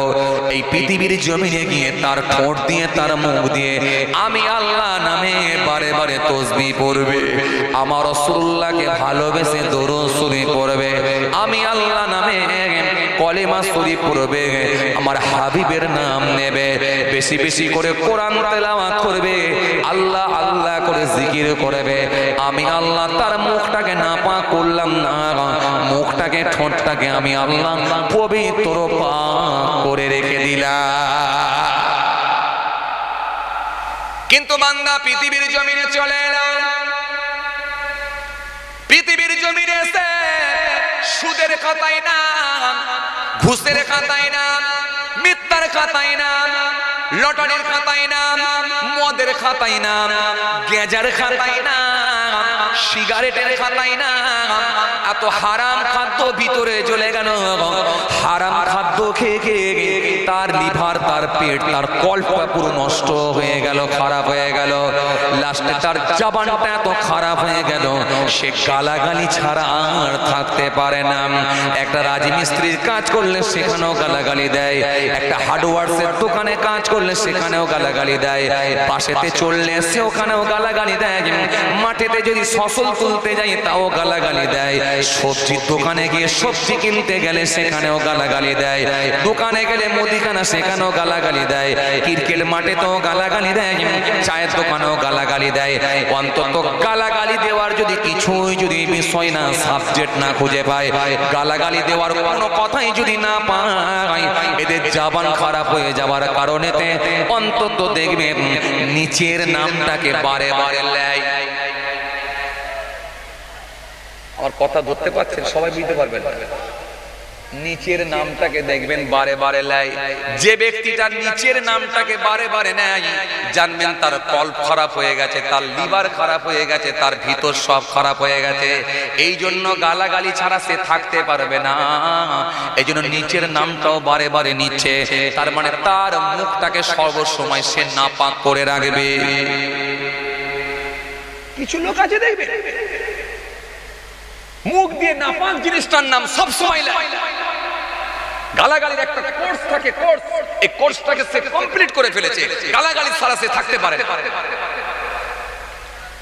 এই জন্য আল্লাহ নবী সুন্দর করে বলেন, খবরদার ওয়ালা তাসাব্বু, তোমরা গালাগালি দিও না। আমি নবী বলছি গালাগালি দিও না, গালাগালি করো না, গালাগালি করে নিজের ঠোঁটটাকে খারাপ করে ফেলো না, জবানটাকে খারাপ করে ফেলো না। আমি আল্লাহ বলছি, আমি নবী বলছি গালাগালি করো না। আল্লাহ নবী সুন্দর করে বললেন, তারপরে কি বললেন?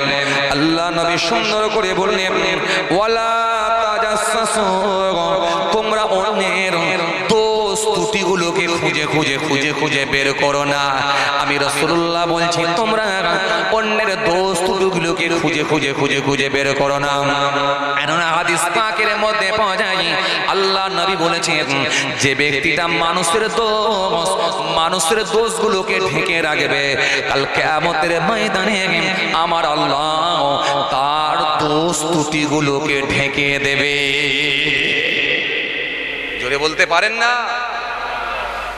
আল্লাহু আকবার। এখন তো মাইকের লোকের দোষ ত্রুটি খুঁজে খুঁজে বার করা হচ্ছে, কথা বলছেন না কেন? হ্যাঁ, কিছু মানুষ আছে দেখবেন শুধু মানুষের দোষ খোঁজা অভ্যাস, কথা বলে না। অথচ যদি নিজেকে একবার কোশ্চেন করতো, আমার দোষগুলো খুঁজে বার করি, সব ধরা পড়ে যেতাম। কিন্তু অন্যজনের খালি দোষ খুঁজে বার করে। ও কি করে বাড়ি করলো, ও কি করে জমি করলো, ও কি করে গাড়ি করলো, ও কত টাকা ইনকাম করে, ও কি করে ভালো খাবার খাচ্ছে, সব সময় লোককে নিয়ে ব্যস্ত হয়ে যায়। কিন্তু নিজেকে যদি একবার কোশ্চেন করতো, আমি দোতলা বাড়ি কেমন করে করেছি, আমি গাড়িটা কেমন করে কিনেছি, আমি কি করে কারখানা করেছি, আমি কি করে ইনকাম করছি, যদি নিজের প্রবলেম, নিজের দোষ ত্রুটিগুলোকে খুঁজে খুঁজে বার করতো, তাহলে ওই মানুষটা স্বচ্ছ হয়ে যেত, ওই মানুষটা নিজেকে পেয়ে যেত, নিজে কতটা অপরাধী সেটা সে নিজে বুঝতে পারত। আর নিজের অপরাধের কথা যখন মনে করে আল্লাহর কাছে মাপ চাইতো, ওই মানুষটাই হয়তো বেঁচে যেত।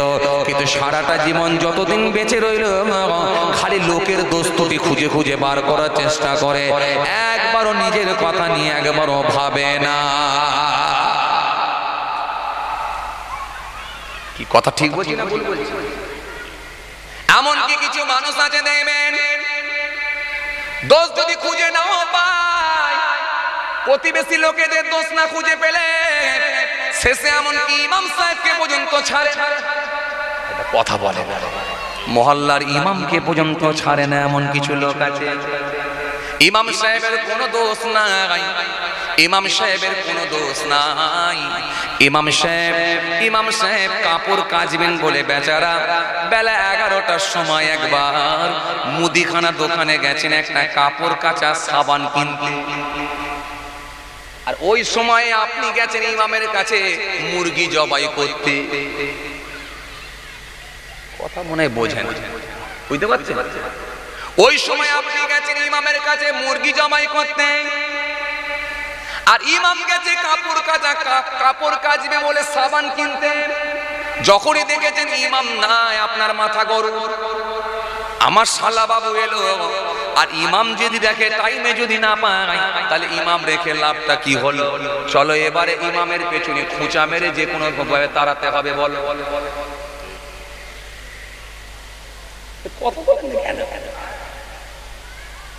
আছে না এরকম খুঁচা মারার লোক? আছে না? আছে। এইবারে মনে মনে ভাবলো তাহলে কি হবে, ইমাম যদি তাড়াতে হয় তাহলে কিছু একটা তো খুঁত বার করতে হবে, কিছু কারণ দেখাতে হবে, তবে তো সেক্রেটারি ক্যান্সেল করবে। আরে কথা বলছেন না কেন? চিন্তা করে দেখলো আমি কি করে ইমাম তাড়াবো, টেনশনের মধ্যে পড়ে গেল। কেন মুরগি জবাই করার সময় ইমাম সাহেবকে পায় না, এই মহল্লায় ইমাম সাহেবকে আর রাখবো না, রাগ তাড়াতে যদি হয় উপযুক্ত কারণ দেখাতে হবে। কি দেখানো যায়? এবারে পিছনে লাগলো ইমাম সাহেব টাইমে নামাজ পড়াই। তখন মনে মনে বললাম আমি তো নিজেই যাই না ভাই, আমি কেমন করে বুঝবো টাইমে নামাজ পড়াই কিনা। অন্তত চিন্তা করে দেখলো টাইমে কি আজান দেয়, এটা একটু হিসাব করে দেখা যাক। জোহরের ওয়াক্তে দেখা যায় টাইমে আজান, আসরের ওয়াক্তে দেখা যায় টাইমে আজান, মাগরিবের ওয়াক্তে দেখা যায় টাইমে আজান, এশার ওয়াক্তে দেখা যায় টাইমে আজান, ফজরের ওয়াক্তে মনে মনে ভাবলাম আমি তো ঘুমিয়ে যাব। কিন্তু ইমাম আজান দিয়ে চলে গেলে তাহলে সব বেকার হবে। অন্তত এই টাইমটা মোবাইলে অ্যালার্ম দিয়ে রাখতে হবে, টাইমে কি আজান হচ্ছে নাকি দেখতে হবে। কথা কি বুঝতে পারছেন? টাইমে ইমাম যে টাইমে আজান দেবে ফজরের নামাজের আজান, ওই টাইমে দিয়েছে মোবাইলের অ্যালার্ম। একদিন দুদিন 3 দিন 4 দিন 5 দিন ঠিক টাইমে দেখে আজান হচ্ছে। প্রায় 16 দিনের মাথায় দেখা যায় ফজরের আজান দিতে 5 মিনিট লেট হয়েছে। বলে এই তো সুযোগ পাওয়া গেছে। সেক্রেটারিকে গিয়ে বলল সেক্রেটারি সাহেব ইমাম সাহেবকে রেখে আল্লাহ কি হবে, সব সময় টাইমে আজান দিতে পারে না, লেটে আজান দেয়। ইমাম সাহেব তো টাইমে আজান দেয় না, লেটে দেয়। সেক্রেটারি চিন্তা করে বলল ভাই আমি তো মসজিদে যাই না, আমি জানবো কেমন করে ভাই। আরে কথা বলেন না কেন? এমন কিছু সেক্রেটারি আছে না নাই এক ওয়াক্ত নামাজ পড়ে না?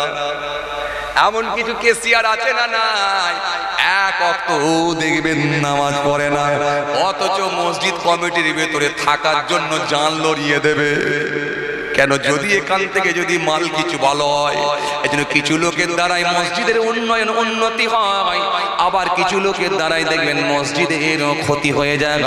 কিন্তু এই মানুষগুলোর হারাম হালালের জ্ঞান না থাকার কারণে কমিটির ভেতরে ঢোকা যাওয়ার জন্য লাফালাফি লাগিয়ে দেয়। যদি এদের হারাম হালাল যদি জ্ঞান থাকতো আর শরীয়ত যদি বুঝতো তাহলে বলতো অন্যজন দায়িত্ব লিখ, আমি মসজিদ কমিটির দায়িত্ব নেব না। কেন? এত সাংঘাতিক দায়িত্ব যদি আমি পালন না করতে পারি আমার মালিকের কাছে ধরা পড়ে যাব। সুতরাং আমাকে ওই দায়িত্ব দিও না, অন্যজনকে দাও। এই মসজিদ কমিটির দায়িত্বের মধ্যে সে থাকতো না, যদি তার মধ্যে দিন থাকতো। কিছু কথা বুঝতে পারছেন? ব্যাস কথা বোঝাতে চাইছিলাম। এবারে বাড়াতে হবে। সেক্রেটারি বলল ভাই আমি তো নামাজ পড়ি না, টাইমে আজান হয় কিনা তাও আমি জানি না।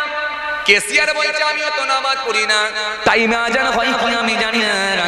সভাপতি বলছে আমিও তো নামাজ পড়ি না, টাইমে আজান হয় কিনা তাও আমি জানি না। তবে চিন্তা করো না, চলো একবার মিটিং তো ডাকা যেতেই পারে। মিটিং ডেকে দেয়া হলো, ইমামকে নিয়ে মিটিং হবে। টাইমে ইমামও পৌঁছে গেল, আর সেই মুরগি জবাই করতে গিয়ে ইমামকে পায় না, সেই লোকটাও পৌঁছে গেল। সবাই মিলে গোল হয়ে বসে বলল বিচার হবে কার? ইমামের। ইমাম নিজেই জানে না কি কারণে আজকের মিটিং।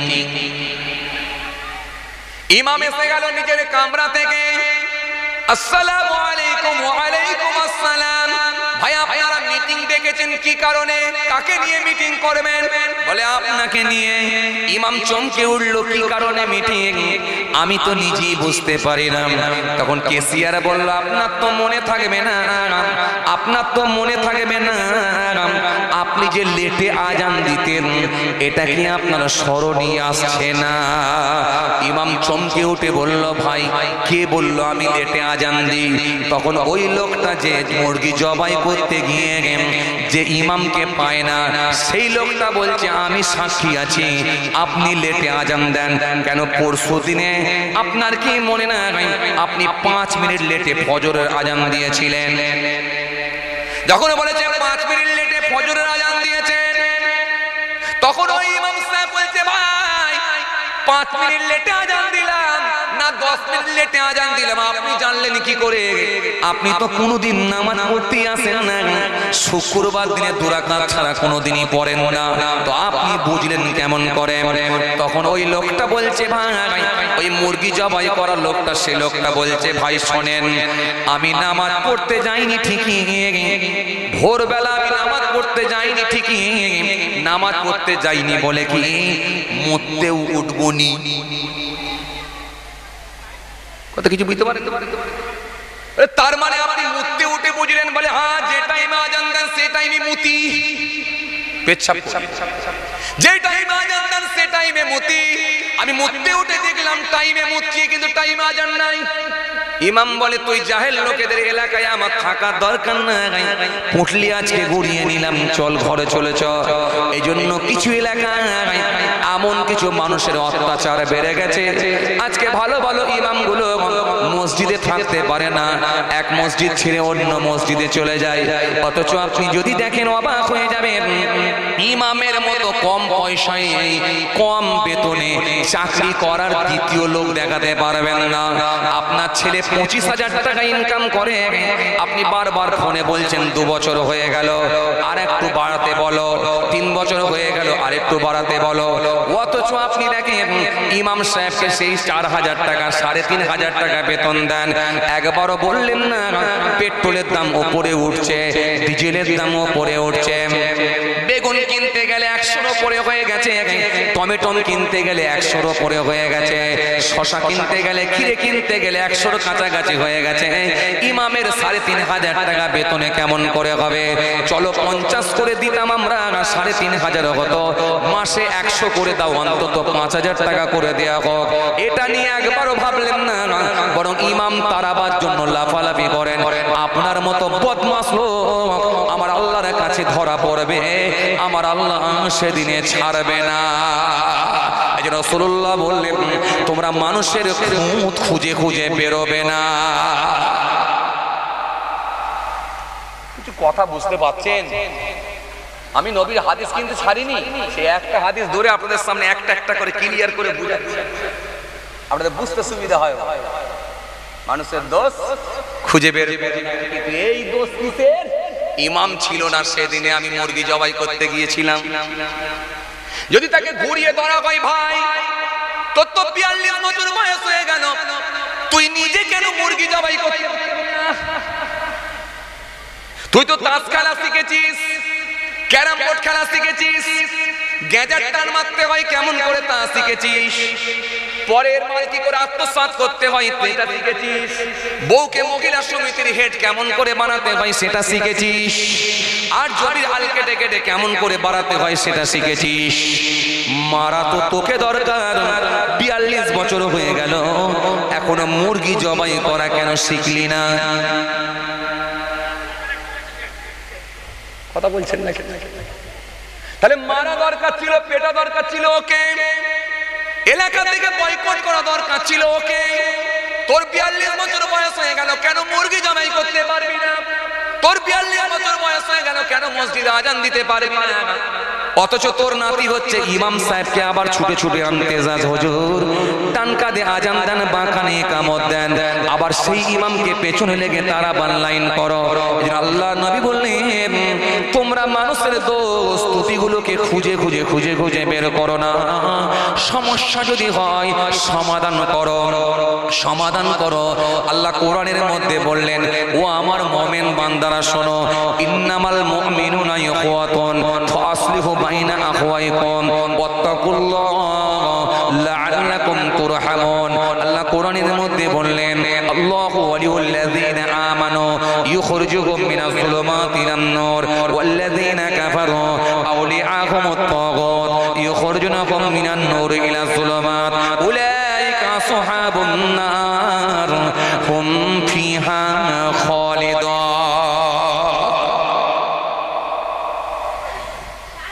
কষ্ট হচ্ছে আপনাদের? বলছি কষ্ট হচ্ছে আপনাদের? মাশাআল্লাহ, এইদিকে মুরব্বি চাচা বলছে কষ্ট হচ্ছে না, বলেন আলহামদুলিল্লাহ। চাচাও বলছে কষ্ট হচ্ছে না, বলেন। এই বাচ্চা কে চিল্লাইবো? একবার তাকবীর দেন না, নারায়ে তাকবীর। লোকজন একটু বেড়েছে তো নাকি? তাহলে একটু জোরে তাকবীর দেন না, নারায়ে তাকবীর। আর একটু জোরে হবে না, নারায়ে তাকবীর। আপনারা ভাববে যে সবাই বসবেন না, সবাই বসবেন। সবাই যদি বসে তাহলে দুরাকাতের নামাজি আর পাবেন না। এই কথা মনে বোঝেন। সবাই যদি বসে তাহলে শুধু ঈদ বকরিদের লোক পাবেন না।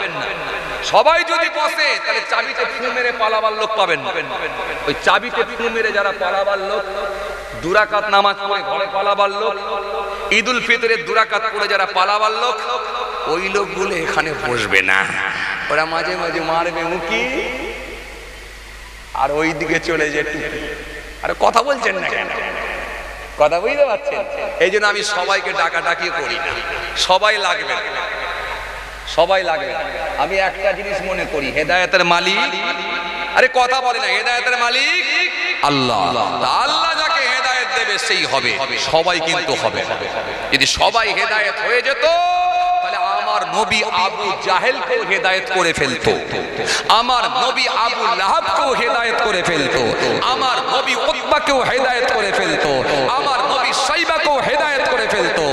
সুতরাং নবী যখন করতে গিয়ে তাদের কাছে পেরে উঠতে পারেননি, আল্লাহ এই কথাই কোরআনে জানিয়ে দিলেন, হাবিব সবাই হবে নি, সবাই হবে হবে না। হাবিব তালিয়ে চিন্তাও করবেন না। আবু জাহেল মানে না তো কি হয়েছে? ওমর ফারুক তো মেনেছে। জোরে বলতে পারেন না? আবু লাহাব মানে না তো কি হয়েছে? কিন্তু মনে রাখবেন আবু বকর তো মেনেছে। উতবা মানে না তো কি হয়েছে? উতবা মানে না তো কি হয়েছে? জিন্নুরাইন হযরত ওসমান গনি তো মেনেছে। যারা মেনেছে, আপনাকে যারা পেয়েছে, তাদেরকে আমি আল্লাহ জান্নাত দেব, আমার ওয়াদা আছে। সবাই খতামাল্লাহু আলা কুলুবিহিম ওয়া আলা সামইহিম ওয়া আলা আবসারিহিম গিশাওয়া ওয়া লাহুম আযাবুন আযীম। আল্লাহ স্পষ্ট ঘোষণা দিয়েছে, মোহর মেরে দেওয়া হয়েছে, অন্তরে মোহর মেরে দেওয়া হয়েছে, সিল মেরে দেওয়া হয়েছে। এরা দেখেও দেখতে পাবে না, শুনেও শুনতে পাবে না, শুনেও শুনতে পাবে না, দেখেও দেখতে পাবে না। গিশাওয়াতুন, পর্দা লাগিয়ে দেওয়া হয়েছে চোখে, দেখতে পাবে। 16 বছর ওয়াজ শুনবে, 16 বছর ওয়াজ শুনবে, উজুর ফরজ শিখবে না। 14 বছর ওয়াজ শুনবে, গোসলের ফরজ জানবে না। 18 বছর ওয়াজ শুনবে, মুখে দাড়ি তার ফুটবে না। আরে কথা বলেন না কেন? হ্যাঁ না, কিছু বলতে হবে তো। 18 বছর ওয়াজ শুনবে কিন্তু মুখে দাড়ি ফুটবে না। মৃত্যুর বিছানায় পড়ে থাকলেও কিন্তু মুখে দাড়ি তার ফুটবে না, দাড়ি তার হবে না। মৃত্যুর বিছানায় পড়ে থাকবে কিন্তু দাড়ি তার ফুটবে না। 22 বছর ওয়াজ শুনবে, 22 বছর ওয়াজ শুনবে কিন্তু বসে পেচ্ছাপ করবে না, পেচ্ছাপ করে পানি সে ব্যবহার করবে না। অথচ শুধু দেখবে, শুনবে, বেরিয়ে যাবে। ঘরে যে বলবে জলসা শুনতে গেছিলাম, কিন্তু মনে রাখো আমি আল্লাহ বলছি এরা মানবে না। ওয়ালাহুম আযাবুন আযীম, তাদের জন্যই রয়েছে, আমি আল্লাহ আমার আযাব, শাস্তি তাদের জন্যই রয়েছে। তবে আমি ধরি না 100% ধরবো। যখন ধরবো তাকে কিন্তু ঘুরে আর ফিরতে দেবো না, আমার ওয়াদা আছে। ওয়ালাকাদ আহলাকনাল কুরুনা মিন ক্বাবলিকুম লাম্মা যালামু ওয়া জাআতুহুম রাসূলুহুম বিল বায়িনাত ওয়া মা কানু লিয়ুমিনু কাযালিকা নাজজিল কওমাল মুজরিমিন। চলেন, আলোচনা খুব বেশি করব না, খুব কষ্ট আপনাদেরকে দেবো না, সব আপনাদের জানা। বসিরহাটের মানুষকে খালি টাচ করলেই হবে। চলুন, আমি যে কথা বুঝাতে চাইছিলাম, দোস্তুটি খুঁজে বের করো না। এই কথা বলতে বলতে আল্লাহ বললেন খুঁজে খুঁজে বের করো না, তোমরা মানুষের ভিতরে কি করো, মিলিয়ে দাও, আপোষ করে দাও। ইন্নামাল মুমিনুনা ইখওয়াতুন ফাসলিহু বাইনা আখওয়াইকুম। কে মুমিন? আমি আল্লাহ বলছি ওই মানুষটাই হলো মুমিন যারা নিজেদের মধ্যে ভাই ভাই হিসাবে থাকবে। কথা বলতে পারেন না? আরো জোরে হয় না? এই খুশি মনে হয় না? ওরা মুমিন যারা নিজেদের মধ্যে ভাই ভাই হিসাবে থাকবে, ওরাই হলো মুমিন। আর কি? আর কি? ফাসলিহু বাইনা আখওয়াইকুম। আর আর কি নিজেদের মধ্যে সমস্যা তৈরি হলে আপোষ করে নেবে, মিলিয়ে নেবে। আয় ভাই আমার বুকে চলে আয়, যা হয়েছে হয়েছে, কিছু ভুল বুঝিসনি, ভুলভ্রান্তি হতেই পারে, চলার পথে অনেক ঠোকাঠুকি হতে পারে, কি হয়েছে, চলে আয়, বুকে চলে আয়, মিলিয়ে নেবে, মিলে যাবে। কথা কিছু বুঝতে পারছেন? এরা মিলে যাবে। আমি আল্লাহকে ভয় করবে, আমি আল্লাহকে ভয় করবে, লাআল্লাকুম তুরহামুন, আর তাদের উপরে আমারই দয়া, আমার অনুগ্রহ তাদের উপরে থাকবে। জোরে বলতে পারেন না? এই খুশি মনে হয় না? তাদের উপরে আমার দয়া থাকবে, অনুগ্রহ থাকবে, লাআল্লাকুম তুরহামুন, তাদের উপরে আমার দয়া, অনুগ্রহ, আমার ভালোবাসাটাও তাদের উপরে থাকবে। আর আল্লাহর ভালোবাসা যদি কারোর উপরে থাকে, আল্লাহর দয়া যদি তার উপরে থাকে, সে মানুষটা নিশ্চিত ভাবে কিনা সেই মানুষটার আর কোনো টেনশন থাকতে পারে না। কিছু কথা বুঝতে পারছেন? এই জন্য কোরআন শরীফের মধ্যে আমার আল্লাহ সুন্দর করে আবার বললেন, শোনা কারা মুমিন, একবার শুনে নাও, আমি আল্লাহ বলি শুনে নাও, আল্লাহু ওয়ালিউল্লাযীনা আমানু ইউখরিজুহুম মিনাজ যুলুমাতি ইলান নূর, আমি আল্লাহ বলছি মুমিনের অভিভাবক হলাম আমি আল্লাহ। তো আস্তে সুবহানাল্লাহ জোরে বলবেন না? একটু খুশি মনে হয় না? তাদের অভিভাবক অন্য কেউ নয়, তাদের অভিভাবক আমি আল্লাহ, আমি নিজেই হয়ে যাব। তাদেরকে আমি আল্লাহ নিয়ে আসি অন্ধকার হইতে আলোর দিকে, তাদের মধ্যে নামাজ থাকবে, তাদের মধ্যে রোজা থাকবে, তাদের মধ্যে আওকাত থাকলে হজ থাকবে, যাকাত থাকবে, তাদের মধ্যে কলেমা থাকবে, কোরআন থাকবে, তারা সব সময় আলোতে থাকবে। তাদেরই অভিভাবক আমি আল্লাহ, আমি নিজে। ওয়াল্লাযীনা কাফারু আউলিয়াহুমুত তাগুত ইউখরিজুহুম মিনান নূরি ইলা যুলুমাত, আর অবিশ্বাসীদের অভিভাবক হলো শয়তান, সে নিয়ে যায় অন্ধকারের দিকে। শয়তানের খাতায় যাদের নাম থাকবে, মনে রাখো তারাই হলো সুদের খাতায় নাম, ঘুষের খাতায় নাম, মিথ্যার খাতায় নাম, লটারির খাতায় নাম, চগলখড়ির খাতায় নাম, মেরে নেওয়ার খাতায় নাম, কেড়ে নেওয়ার খাতায় নাম, হিংসার খাতা নাম, যত অন্যায় কাজে তাদের নাম থাকবে। আর আমি আল্লাহ বলছি উলাইকা আসহাবুন নার, ওরাই হলো দোজখবাসী, হুম ফিহা খালিদুন, সেখানে তারা চিরকাল অবস্থান করবে, বাঁচাবার কেউ থাকবে না। কিছু কথা বুঝতে পারছেন? একটা ছোট্ট হাদিস টেনে আপনাদের সামনে আলোচনা করছি, কিন্তু সেটা এখনো কমপ্লিট হয়নি, ফিরে যাব। এই কথা বলতে বলতে আমি এত দূর চলে এসেছি। আল্লাহ বলে শোনা, তাহলে নবী বললেন কি বলেছিলেন? মানুষের দোষ খুঁজে বের করো না। নবী বললেন মানুষের দোষ গোপন করে দাও। আল্লাহ বললেন মানুষের দোষ তোমরা গোপন করে দাও, সমস্যাগুলোকে সমাধান করো, আপোষ করে নাও, মিলে নাও। আমি আল্লাহ বলছি তবেই তোমরা মুমিন হতে পারবে। কোরআন শরীফের মধ্যে আল্লাহ সুন্দর করে বললেন মুমিন কারা, একটু ভালো করে শোনো। মুমিনের ভেতরে 5টা গুণ থাকবে। কটা গুণ থাকবে? 5টা গুণ থাকবে। এক নম্বরে হলো, নাম্বার 1 হলো, এক নম্বর হলো মুমিন যখন আমি আল্লাহ আমার নাম শুনবে, আমার নাম শোনার সাথে সাথে তার অন্তর খালা কেঁপে উঠবে, তার ভেতরে একটা আমি আল্লাহ আমার ভয় ভীতি থাকবে। এই ভয়টা সব জায়গায় থাকবে। রাতে যেমন ভয়, দিনে তেমন ভয়, রাস্তায় যেমন ভয়, গাড়িতে যেমন ভয়, বাড়িতে তেমন ভয়, সব জায়গায় একটাই ভয়। কিসের ভয়? ইন্নাল্লাহা কানা সামিয়াম বাসীরা, আমার আল্লাহ সবকিছু দেখছেন, শুনছেন। আমার আল্লাহ সবকিছু দেখতে পান, শুনতে পান, তিনাকে লুকাতে পারবো না। এই ভয়টা ভেতরে থাকবে কার? মুমিনের। দ্বিতীয় নম্বরে 2 নম্বর কি? আল্লাহ বলেন ওরাই হবে মোমেন শুনে রাখো, আমি আল্লাহ বললি শোনো, মোমেন হবে ওরা যাদের সামনে আমার কোরআন শরীফ তেলাওয়াত হবে, আমি আল্লাহর কালাম শরীফ যখন তেলাওয়াত হবে তাদের জানটা ঠান্ডা হয়ে যাবে, তাদের ঈমানটা তাজা হয়ে যাবে, তাদের ঈমানটা বৃদ্ধি পাবে, ঈমানটা বেড়ে যাবে। তারা চায়ের দোকানে গিয়ে সময় নষ্ট করবে না, 2 ঘন্টা টাইম চায়ের দোকানে কাটাবে না, 1.5 ঘন্টা টাইম বাজারে গিয়ে কাটিয়ে দেবে না।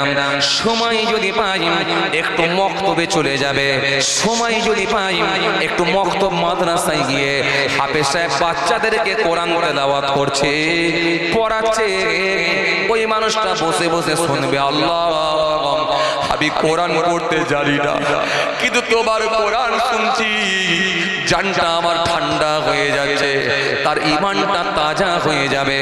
আমি আল্লাহ বলছি এটা হলো তার 2 নম্বর আলামত, 2 নম্বর লক্ষণ। এত সহজ, এত সহজ। আমরা টুপি মেরে টুপি পরে ফেললি, জুব্বা পরে ফেললি, লুঙ্গি পরে ফেললি, বলছে আমরা ভালো মানুষ হয়ে গেছে। কথা বলছেন না কেন? আমি এর ভেতর থেকে যদি তুলি বহু লোক বেরোবে মুরতাদ, এর ভেতর থেকে যদি তুলি বহু লোক বেরোবে ফাসিক, এর ভেতর থেকে যদি তুলি বহু লোক বেরোবে মুনাফিক, এর ভেতর থেকে যদি তুলি বহু লোক বেরোবে মুরতাদ, এর ভেতর থেকে যদি তুলি বহু লোক বেরোবে বেঈমান। চ্যালেঞ্জ করলাম, আপনাকে প্রমাণ করে দেব। এত সহজ, খালি জলসার দিনে টুপি পরে এসে বসে পড়লি আমরা ভালো লোক হয়ে গেল। অত সহজ। ভালো লোক, ভালো লোককে এই জায়গাটা বলে দেবে, ভিতরটা বলে দেবে আপনি ভালো লোক কতটা হতে পেরেছেন। অন্যজন বলবে না, আপনাকে নিজেকে বলতে হবে আপনি কতটা ভালো হতে পেরেছেন। কি গো বাবাজি, রাগ টাগ হয়ে যাচ্ছে নাকি? আরে কথা বলছেন না কেন? মাশাআল্লাহ মাশাআল্লাহ মাশাআল্লাহ, তওবা তওবা। বিশ্বাস করেন আমি আপনাদেরকে বলি না, আপনাদের সঙ্গে আমার কোনো রাগারাগি নেই। বিশ্বাস করেন, মাত্র কয়েক ঘন্টার মেহমান আপনারা ভালোবেসে নিয়ে এসেছেন, তওবা আমি আপনাদেরকে বলতে পারি। আমি বর্তমান সিচুয়েশন, বর্তমান অবস্থার দিকে লক্ষ্য করে বলছি, কথা ঠিক কি না? হ্যাঁ, তাহলে কটা লক্ষণ হলো বলেছিলাম? কটা? এই আওয়াজ করে বলুন, কটা বলেছিলাম? 2টো লক্ষণ হলো। 3 নম্বরে, 3য় নাম্বার কি? 3 নম্বরে, 3য় নাম্বারে কি? আমি আল্লাহ বলি শোনো, 3 নাম্বার 3য় নাম্বার হলো ভালো মানুষ, ইমানদার মুমিন হবে ওরা। আমি আল্লাহ বলছি শোনো, কারা? যারা সর্বসময় ভরসাটা আমি আল্লাহ আমার উপরই করবি। চাচাকে গিয়ে যদি বলা হয় চাচা বিবিসি পানি ছেড়েছে, চাচা বলবে আল্লাহ ভরসা, আল্লাহ আছে। কথা বলেন না কেন? কার বাড়িতে উঠবো এটা নিয়ে চাচা ভাববে না। আমার মাল মেটেরিয়ালস, আমার লাগেজ গুলোকে, ব্যাগ গুলোকে কার বাড়িতে গিয়ে তুলবো এটা ভাববে না। চাচা প্রথমেই উত্তর দেবে আল্লাহ ভরসা, আল্লাহ আছে। চাচাকে যদি বলা হয় চাচা আইলা ঝড় আসছে, শুনেছো গো চাচা, নিউজ দেখছিলাম আইলা ঝড় হবে, তুমি জানো? চাচা বলবে না বাবা আমি জানি না, আমি বড় মোবাইল চালাই না, আমি চোখেও ভালো দেখতে পাই না, খবরের কাগজও পড়তে পারি না, আমি তো কিছুই জানি না। তখন বলবে চাচা আইলা ঝড় আসছে, চাচা কি করবে? তোমার মাটির বাড়ি, টিনের চাল। চাচা বলবে বাবা আল্লাহর উপরে ভরসা করে আছি, তিনি যেটা করবে সেটাই আমি মেনে নেব। আবার আল্লাহ বললেন এইটাই হলো ইমানদার, যার ভরসা আমি আল্লাহর উপরই থাকবে।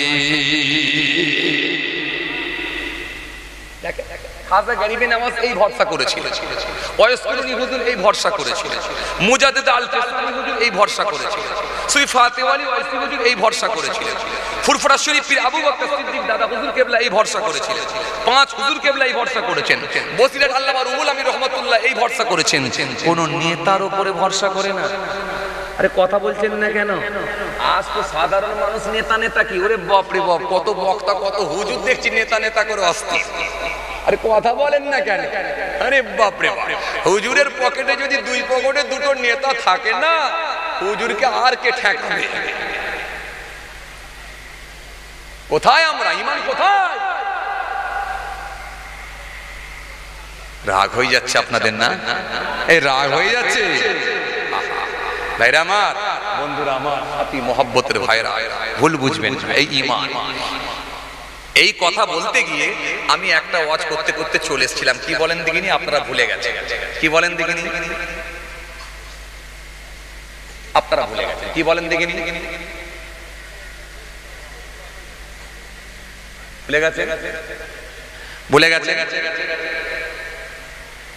ভুলে গেছেন? ভুলে গেছেন?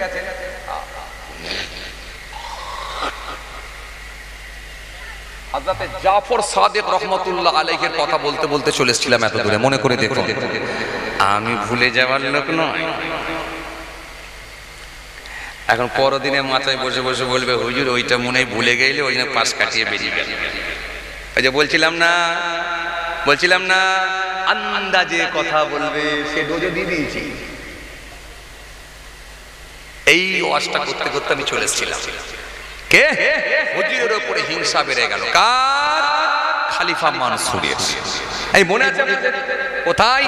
বাগদাদের জমিনে, বাগদাদের সিংহাসনে যখন খলিফা মানসুর আরোহণ করেছিলেন, তখন হুজুরের উপর ঈর্ষা হিংসা বেড়ে গেল। কেন? হুজুরের জনপ্রিয়তা দেখে।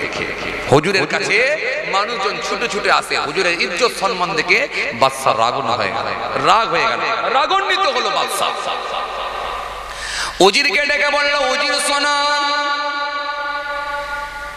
আজকে জাফর সাদিক আছে বলে আমার সম্মান কমে যাচ্ছে, মানুষজন আমার কাছে ঠিকঠাক ভাবে আসছে না। জাফর সাদিক আছে বলে মানুষজন আমার কাছে ভিড় জমাচ্ছে না। হযরত জাফর সাদিকের কাছে চলে যাচ্ছে। এ উজির শোনো, জাফর সাদিককে তুমি ডেকে নিয়ে এসো। আমি খলিফা মানসুর জাফর সাদিককে আমি হত্যা করব, কতল করে দুনিয়া থেকে তার নাম নিশানাটা মিটিয়ে দেব। কিছু কথা বুঝতে পারছেন? এই 3 নম্বরে কার বল করে ভরসা থাকবে বলেছিলাম? কার উপরে? এই ভালো করে বুঝে রাখবেন, কার উপরে? আল্লাহর উপরে। এটা বলতে গিয়ে এত দূর চলে এসেছিলাম। খেয়াল কর, ও খেয়াল কর, ও ধ্যান দেন, ও খেয়াল কর। হযরত জাফর সাদিককে আমি হত্যা করব। বাদশা যখন এই কথা বলেছে, এই কথা বলার পর উজির সেই সময় বললাম, ও বাদশা শুনে রাখেন, জাফর সাদিককে হত্যা করবেন না, জাফর সাদিককে কতল করবেন না। কারণ জাফর সাদিক এত বড় ধার্মিক মানুষ, আল্লাহওয়ালা মানুষ, জীবনে কারোর ক্ষতি করে না, জীবনে কোনো অন্যায় কাজ করতে আমরা দেখি না। ও বাদশা, জাফর সাদিককে আপনি মারবেন না, এরকম নরম মানুষকে আপনি খুন করবেন না। উজির যখন বারবার বোঝাতে লাগলো, খলিফা মানসুর রাগান্বিত হলো, রেগে গেল। রেগে গিয়ে ধমক দিয়ে বলল, উজির তোমাকে ডাকতে বলেছি, ডাকো, বাকিটা আমি কি করব আমি বুঝে নেব। তোমাকে ডাকতে বলেছি, ডাকো, বাকিটা আমি সিদ্ধান্ত নেব, আমি বুঝে নেব। যখন এই কথা বলেছে,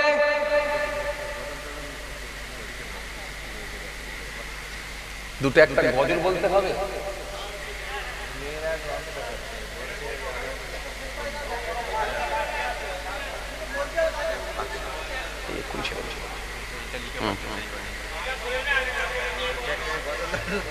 কি হবে?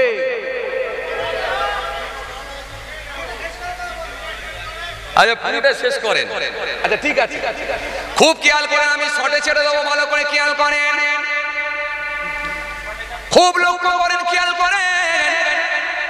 উজিরকে যখন ধমক দিয়েছে, ধমক দেওয়ার সাথে সাথে উজির নিরুপায় হয়ে হযরত জাফর সাদিক রহমাতুল্লাহ আলাইহি হুজুরের কাছে গিয়ে পৌঁছালেন। ও আল্লাহর মাহবুব বান্দা, ও আল্লাহর খাস বান্দা, চলুন চলুন, বাদশা মানসুর আপনাকে ডেকেছেন।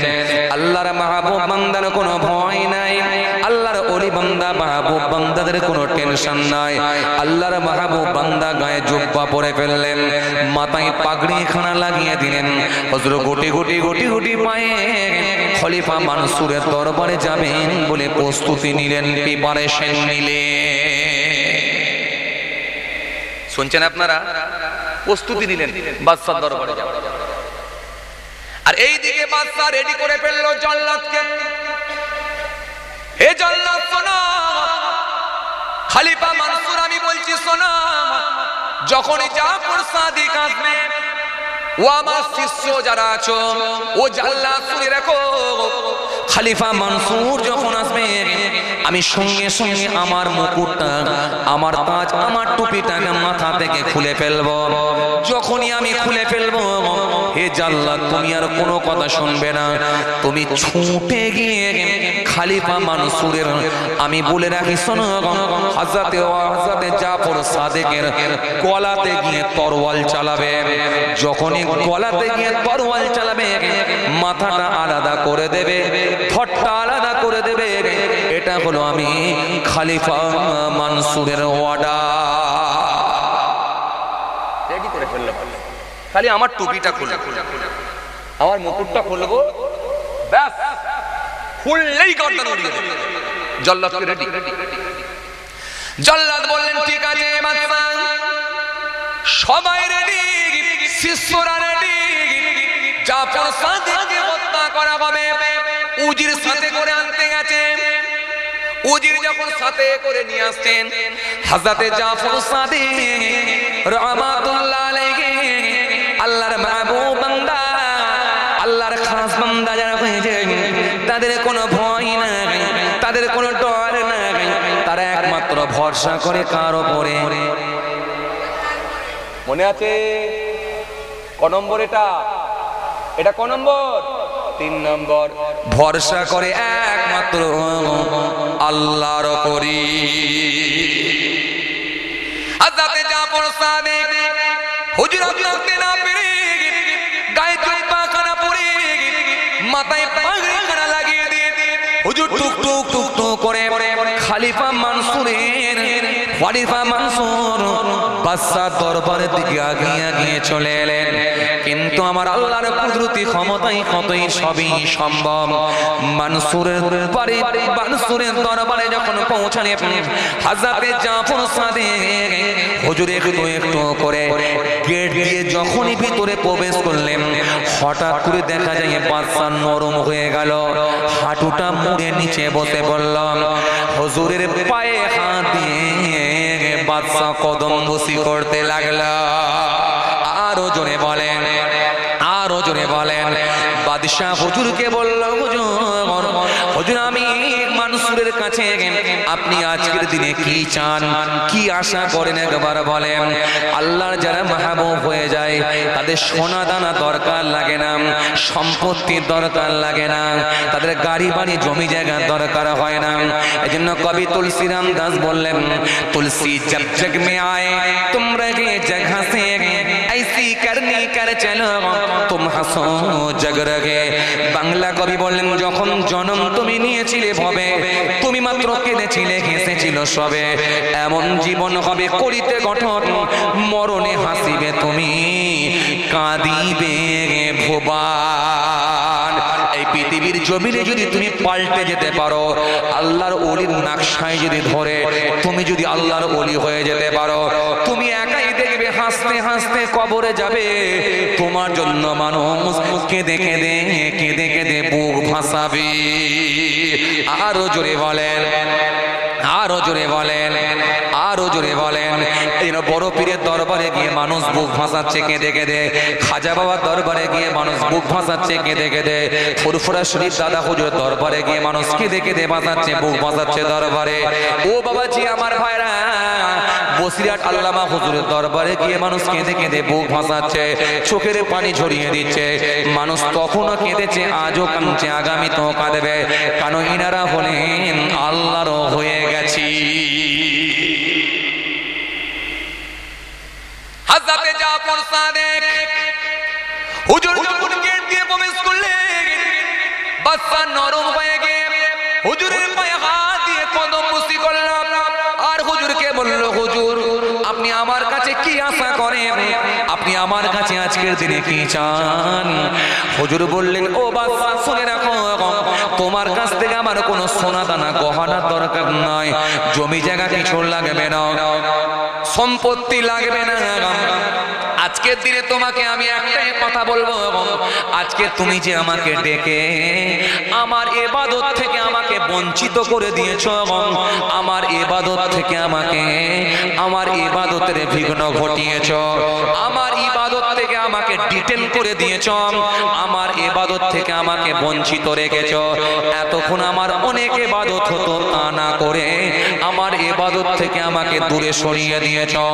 আমি আশা করব দ্বিতীয় দিন কোনোদিন আমাকে আর ডেকে আমার ইবাদত থেকে আমাকে বঞ্চিত করবে না। আরো জোরে বলেন, আরো জোরে বলেন। এই কথা বলার পর আল্লাহর মাহবুব বান্দা হযরতে জাফর সাদিককে বললেন, ওই উজির, হুজুরকে যাও একটু সাথে করে নিয়ে দরবারে হুজুরের বাড়িতে পৌঁছে দাও। হুজুরকে যখন বাড়িতে পৌঁছে দিতে গেল উজির, হঠাৎ করে দেখা যায় বাদশা সঙ্গে সঙ্গে অজ্ঞান হয়ে গেল। বাদশা জমিনের উপরে কাঁচা পড়ে গেল, পড়ে গিয়ে বেহুশ হয়ে গেল, সেন্সলেস হয়ে গেল, অজ্ঞান হয়ে গেল।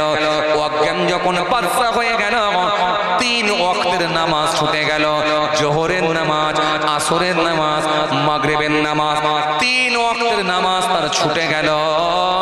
বাদশা এত সময় বেহুশ হয়ে পড়ে রইল। হুজুর চলে গেলেন বাড়িতে, বাদশা অজ্ঞান, বেহুশ। কিতাবের মধ্যে এসেছে বাদশা বেহুশ, অজ্ঞান। বাদশার যখন জ্ঞান এলো ফিরে, মাগরিবের নামাজের পরে বহুক্ষণ পরে বাদশার যখন জ্ঞান এলো ফিরে, বাদশা উঠে দেখে সবাই মাথার গোড়ায় দাঁড়িয়ে আছেন। উজির জিজ্ঞাসা করলাম, বাদশা শিষ্যরা জিজ্ঞাসা করলাম, ও বাদশা, আপনি সুস্থ মানুষ, কি করে আপনি অজ্ঞান হলেন, কি করে আপনি জ্ঞান হারালেন? বাদশা সেই সময় বলেছিল, হে আমার সঙ্গীরা, হে আমার প্রজারা, শিষ্যরা, হে উজির, সবাই শুনে রাখো, আল্লাহওয়ালা মানুষদের সঙ্গে কখনো যেন তোমরা বিয়াদবি করো না। আরো জোরে বলেন, আরো জোরে বলেন। হে উজির শোনো, সঙ্গী সাথীরা শোনো, তোমরা তো জানো না, জানো না, জানো না, হযরতে জাফর সাদিক যখন গেট দিয়ে প্রবেশ করেছিলেন, জাফর সাদিকের সাথে আমি দেখতে পেলাম ভয়ঙ্কর একটা অজগর সাপ জাফর সাদিকের সঙ্গে আসছে। এটা তোমরা কেউ দেখতে পাও না, আমি বাদশা দেখতে পাচ্ছিলাম। দেখে আমি হতভম্ব হয়ে গেলাম, অবাক হয়ে গেলাম। ওই সাপটা আমাকে মাথা হিলিয়ে হিলিয়ে যেন বোঝাতে লাগলো, ওই বাদশা, হে মনসুর, শুনে রাখো, আল্লাহর ওয়ালা, আল্লাহর মাহবুব বান্দা জাফর সাদিকের যদি কোনো ক্ষতি করো, আমি তোমাকে ছাড়ব না, আমি তোমাকে এখনই দংশন করে এই পৃথিবী থেকে তোমার নাম নিশানা মুছে দেব। যখনই আমাকে ওই সাপ মাথা হিলিয়ে হিলিয়ে বোঝাতে লাগলো, আমি ভয় পেয়ে গেলাম, আমি ভয় পেয়ে গেলাম, আমি ভীত হয়ে গেলাম। হুজুরের পায়ে হাত দিয়ে কদমবস্তি করে হুজুরকে সম্মানের সঙ্গে ফিরিয়ে দিলাম। হুজুর যখন চলে গেল, কিন্তু ওই যে ভয়ঙ্কর সাপ দেখেছি, ওই আতঙ্কটা আমার ভেতরে এমন ভাবে কাজ করতে লাগলো, আমার শরীরের লোমগুলো দাঁড়িয়ে গেল। আমি আর থাকতে না পেরে ভয় একবার জমিনের উপরে পড়ে গিয়ে অজ্ঞান হয়ে গেলাম, বেহুশ হয়ে গেলাম। আমি বেহুশ হয়ে গেলাম। জোহর থেকে নিয়ে মাগরিব পর্যন্ত এত সময় ধরে আমি বেহুশ হয়ে রইলাম। আমি বুঝতে পারলাম আল্লাহর যারা মাহবুব বান্দা হয়ে আমার আল্লাহর ওয়াদা আছে, আমার আল্লাহ তাদেরকে সাহায্য করবে। আজ থেকে কোনোদিন আর বিয়াদবি করব না, আর আমি হুজুরের কাছে মাপ চেয়ে তওবা করে আমিও দিনের পথে ফিরে চলে আসব। কথা বুঝতে পারছেন?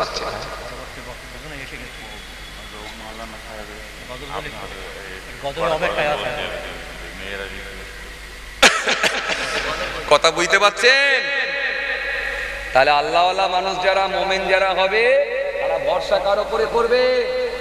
এই কার উপরে? এটা ছিল 3 নম্বর। 4 আর 5 এই দুটো বাকি রয়ে গেল। কেন? আমি বলেছিলাম 5টা, তাই না? বলেছিলাম 5টা। আর ওখানে একটা হাদিস বলতে বলতে চলে এসেছিলাম, কথা বলেন তো। ধারণা করো না, গালি দিও না, মানুষের দোষ খুঁজো না। এরপরে আর কতগুলো কথা আছে, আর 2-3টে কথা আছে, সেটা সময়ের দিকে লক্ষ্য করে আমি আর বলতে পারলাম না। আল্লাহ যদি ফের কোনো সুযোগ দেয় ইনশাআল্লাহ আলোচনা হবে। আর এখানে কটা বলেছিলাম 3টে, কিন্তু হবে কটা? 5টা। 2টো বাকি। মুমিনের মধ্যে 5টা লক্ষণ দেখা যাবে, তার মধ্যে 3টাই বলেছি, কিন্তু মনে রাখতে পারলে আমার দোষ নেই।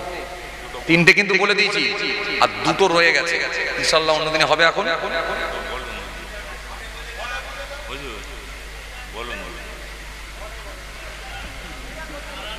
কোন দিকে যাবে?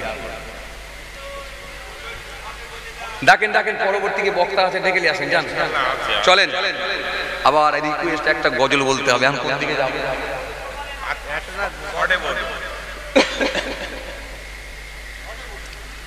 শর্টে বলে দেন। ওয়াজ করতে গেলে বলে হুজুর শর্টে মারে, আর দোয়া করতে গেলে বলে হুজুর কড়া করে মারে।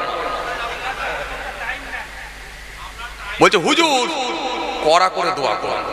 আমি ছেলেটাকে বললাম, ভাই এতদিন ধরে তো সেই সূরা ফাতিহা শরীফ, সূরা ইখলাস শরীফ, সূরা নাস শরীফ, আয়াতুল কুরসি শরীফ, এ তো আমার বাপও সে ফুল দিয়েছে, নানাও দিয়েছে, দাদাও দিয়েছে, আমিও দিচ্ছি। আর তোদের সময় আবার শুনছি কড়া করে মারতে হবে। কড়াটা কি বল দেখি?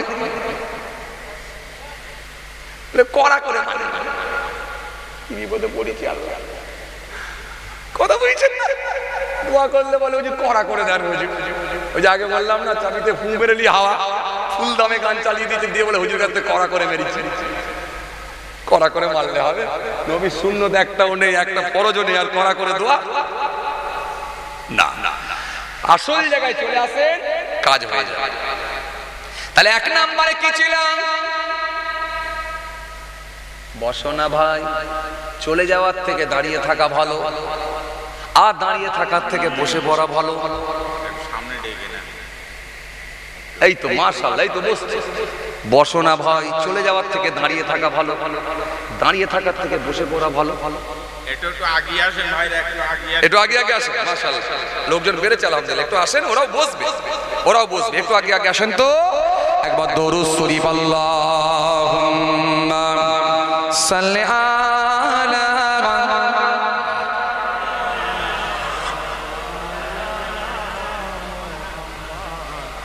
ওয়ালা আলি সাইয়্যিদ।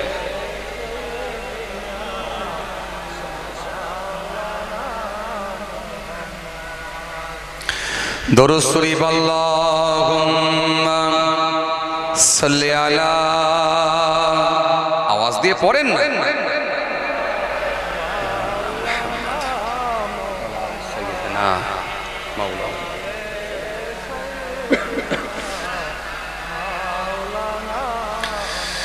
একরা একরা পড়, একরা একরা, একরা একরা পড়, একরা একরা, একরা একরা পড়, একরা একরা, একরা একরা পড়, একরা একরা। জ্ঞানী হলে একরা, জানতে হলে একরা, আল্লাহ নামে একরা, আল্লাহ বলে একরা, একরা একরা, একরা একরা পড়, একরা একরা, একরা একরা পড়, একরা একরা।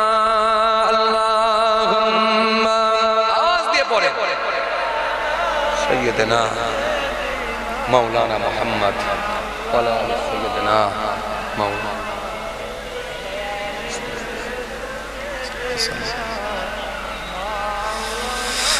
পর শব্দ আকু স্বপ্ন দু বইয়ের সাথে বই তো তোমার বুকে শুদ্ধ আলোর মেহরা পর, একরা একরা পর, পড়েন না, একরা একরা পর, একরা একরা একরা একরা পড়ুন, একরা একরা একরা একরা পড়ুন, একরা একরা একরা একরা পড়ুন, একরা একরা। জ্ঞানী হলে একরা, জানতে হলে একরা, আল্লাহ নামে একরা, আল্লাহ বলে একরা। একরা একরা পড়ুন, একরা একরা একরা একরা পড়ুন, একরা একরা। আল্লাহুম্মা সাইয়্যিদানা মাওলানা, আওয়াজ দিয়ে পড়েন, ওয়া আলা আলি মাওলানা মুহাম্মদ। জ্ঞান সারা কোন বন্ধু দেয় না তুসে ধোঁকা, পড়তে যারা চায় না তারা তো ভীষণ বোকা। জ্ঞান সারা কোন বন্ধু দেয় না তুসে ধোঁকা, পড়তে যারা চায় না তারা তো ভীষণ বোকা। ধন্য মানুষ পূর্ণ মানুষ পড়ি তবে তো তোমার পড়ালেখার বেলায় আর কোনো অজুহাত নয়। পড়ো একরা একরা পড়ো, একরা একরা একরা একরা পড়ো, একরা একরা। জ্ঞানী হলে একরা, জানতে হলে একরা, আল্লাহ নামে একরা, আল্লাহ বলে একরা। একরা একরা পড়ো, একরা একরা একরা একরা পড়ো, একরা একরা। আল্লাহুম্মা সাইয়্যিদানা মাওলানা মুহাম্মদ, আওয়াজ দিয়ে পড়েন, ওয়া আলা আলি।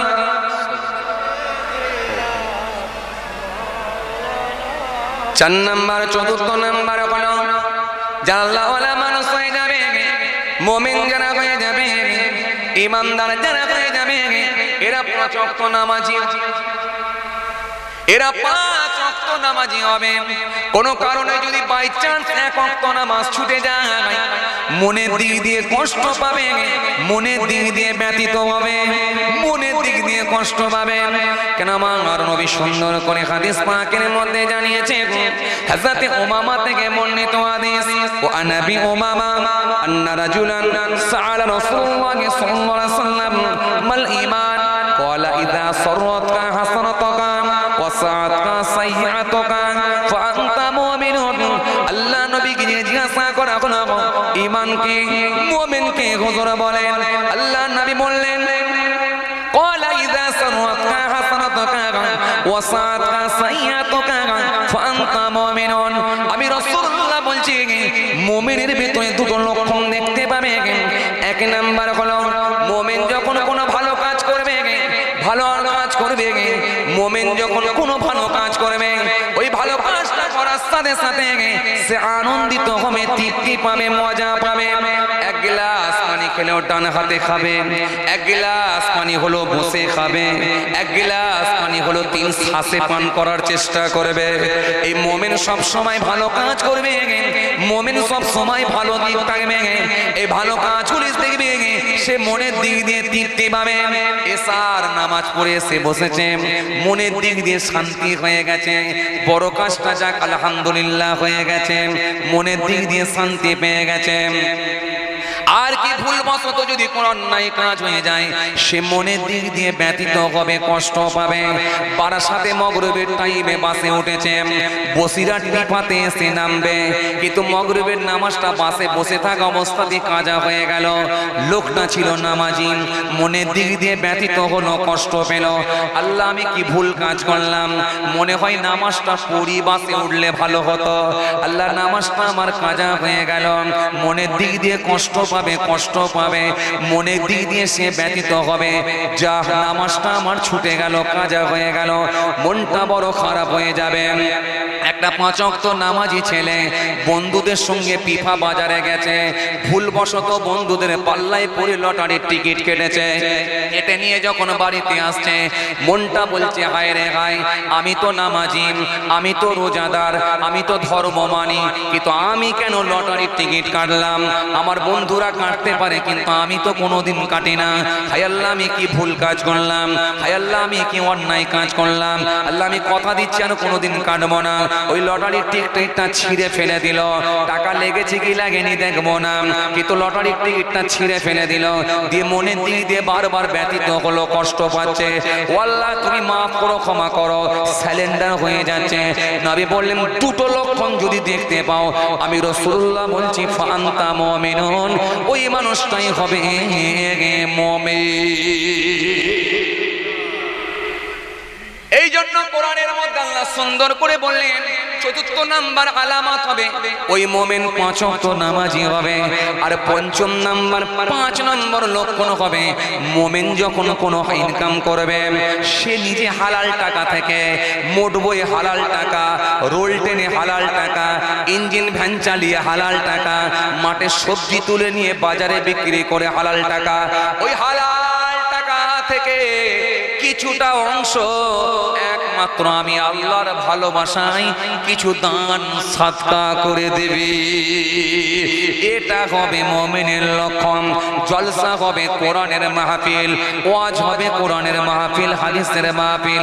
ও চাচা, তোমার যেমন আওকাত তেমন দাও। চাচা পকেট থেকে বার করে অন্তত 200 টাকা দেবে। আমি ইনকাম কম বেশি ইনকাম করতে পারি না, কিন্তু কোরআনের মাহফিলকে ফিরিয়ে দেব না। অন্তত 200 টাকা রাখো। মাদ্রাসা হচ্ছে, অন্তত 150 টাকা 100 টাকা রাখো। একটা মসজিদ হচ্ছে, অন্তত 500 টাকা রাখো। এটা মুমিন হালাল টাকা থেকে আমি আল্লাহর সন্তুষ্টির জন্য কিছু দান সদকা করবে, হালাল ইনকাম থেকে কিছু দান করবে, সদকা করবে। এটা হলো মুমিনের 5 নম্বর আলামত, 5ম নম্বর লক্ষণ। কিছু কথা বুঝতে পারছেন বাবাজি? বুঝে গেল? বুঝে গেল আজ?